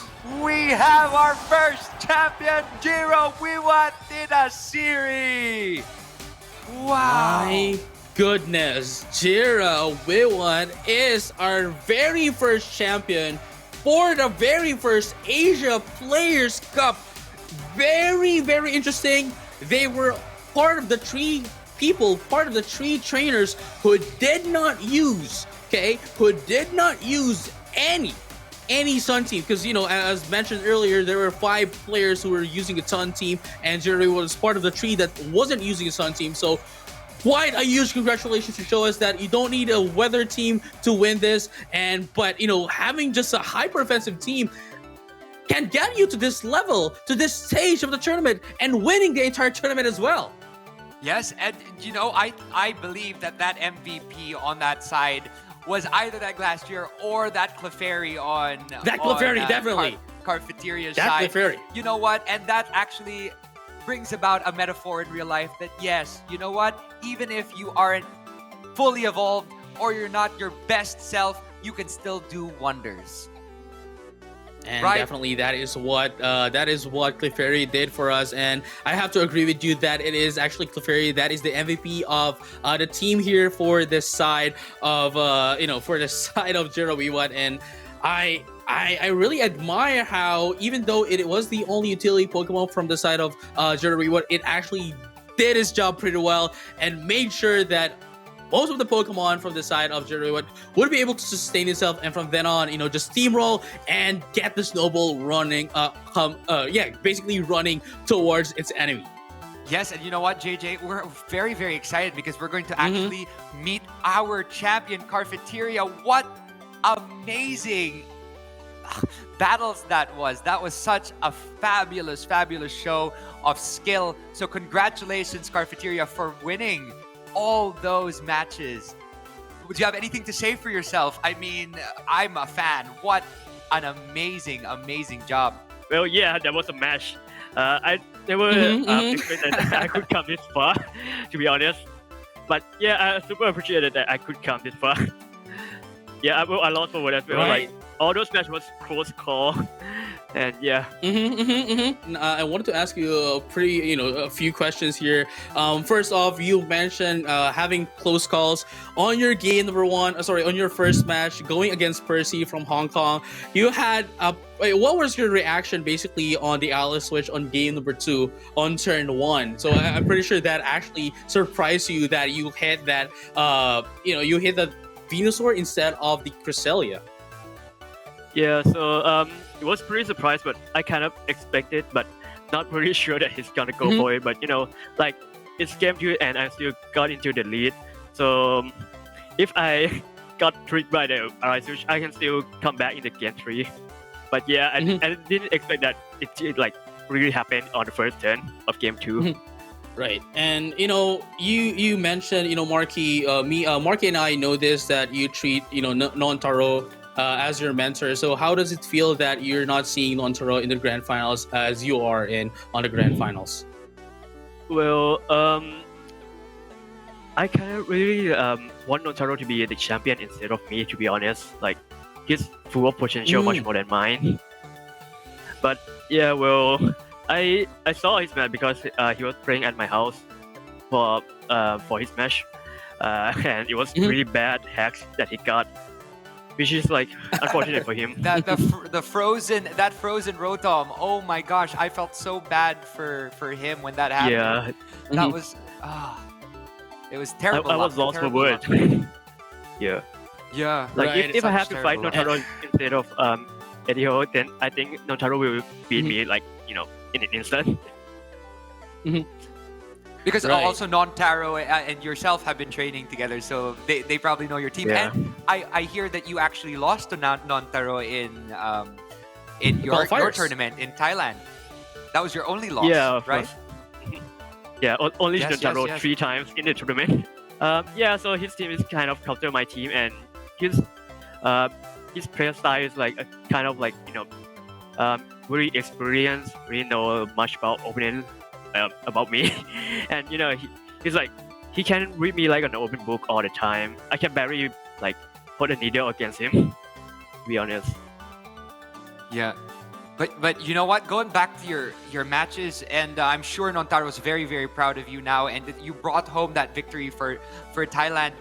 I just wanted to make a comment about that Urshifu with that. Oh wow, that was such an amazing end where it hung on with that focus sash and was able to take down the opponent's Pokemon right after that turn. I was scared for that Urshifu. I was like, oh, it's going down. But then I realized it had a focus sash, and that was just such smart play coming from Cafeteria, the grand champion of the Asia Players Cup 2021. Thank you very much. Amazing job. Yeah, I feel that everything that I put on my team, I mean, like, his team is not actually mine, but everything that was on my team was the right call. Like, if I change like just one thing out, changing the item, changing the move, then I wouldn't be here. So I could say Right. I was lucky, I guess.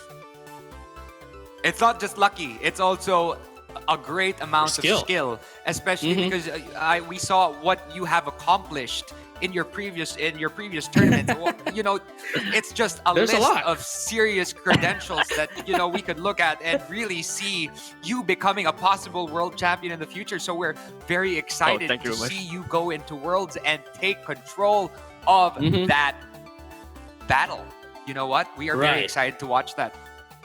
And you know what? Another thing before we let you go, I just have to ask you: are there any message that you want to say to everyone watching right now, and to your potential rivals on the Pokemon Global Exhibitions? Because you are one of the invited players for the Pokemon Global Exhibitions.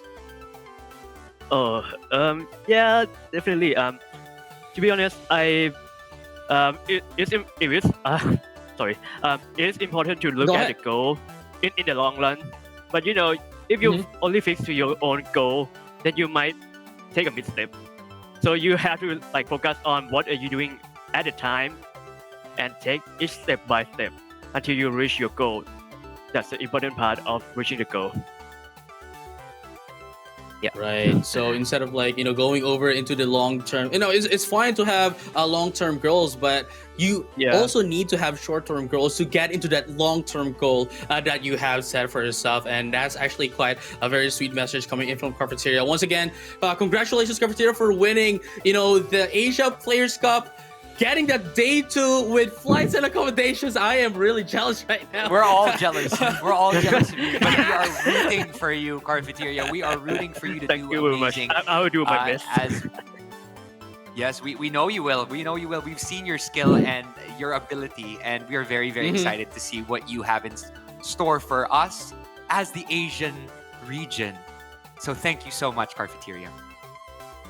And Stay that safe. is it. Stay healthy. Yeah. Yes. That is it for now with Cafeteria. So once again, congratulations for Cafeteria for winning Asia Players Cup, our very first champion for our very first Asia Players Cup as well. And we are just really glad to be able to deliver you the action. Once again, my name is JJ, and with me is Marcus Trom. We have been your casters for Asia Players Cup. We'd like to see you once again on the World Championships, or maybe even in the Pokemon Global Exhibitions. But for now, we have to say goodbye. And All right. before we head into that, right, Marky? We have Any something last special. words? We have something special actually for all of you in a little bit. We're actually going to show you again the trailer of those very, very special games that we have been talking about in the beginning, and that I'm sure all of us Pokemon fans are looking forward to seeing. So thank you very much. Congratulations to our grand champion, Cafeteria, and hope to see you all next time. Again, this has been Marky Strom, and this is JJ, my co-host, bringing you the trailers for Pokemon Brilliant Diamond and Shiny Pearl, as well as Pokemon Legends Arceus. See you all next time.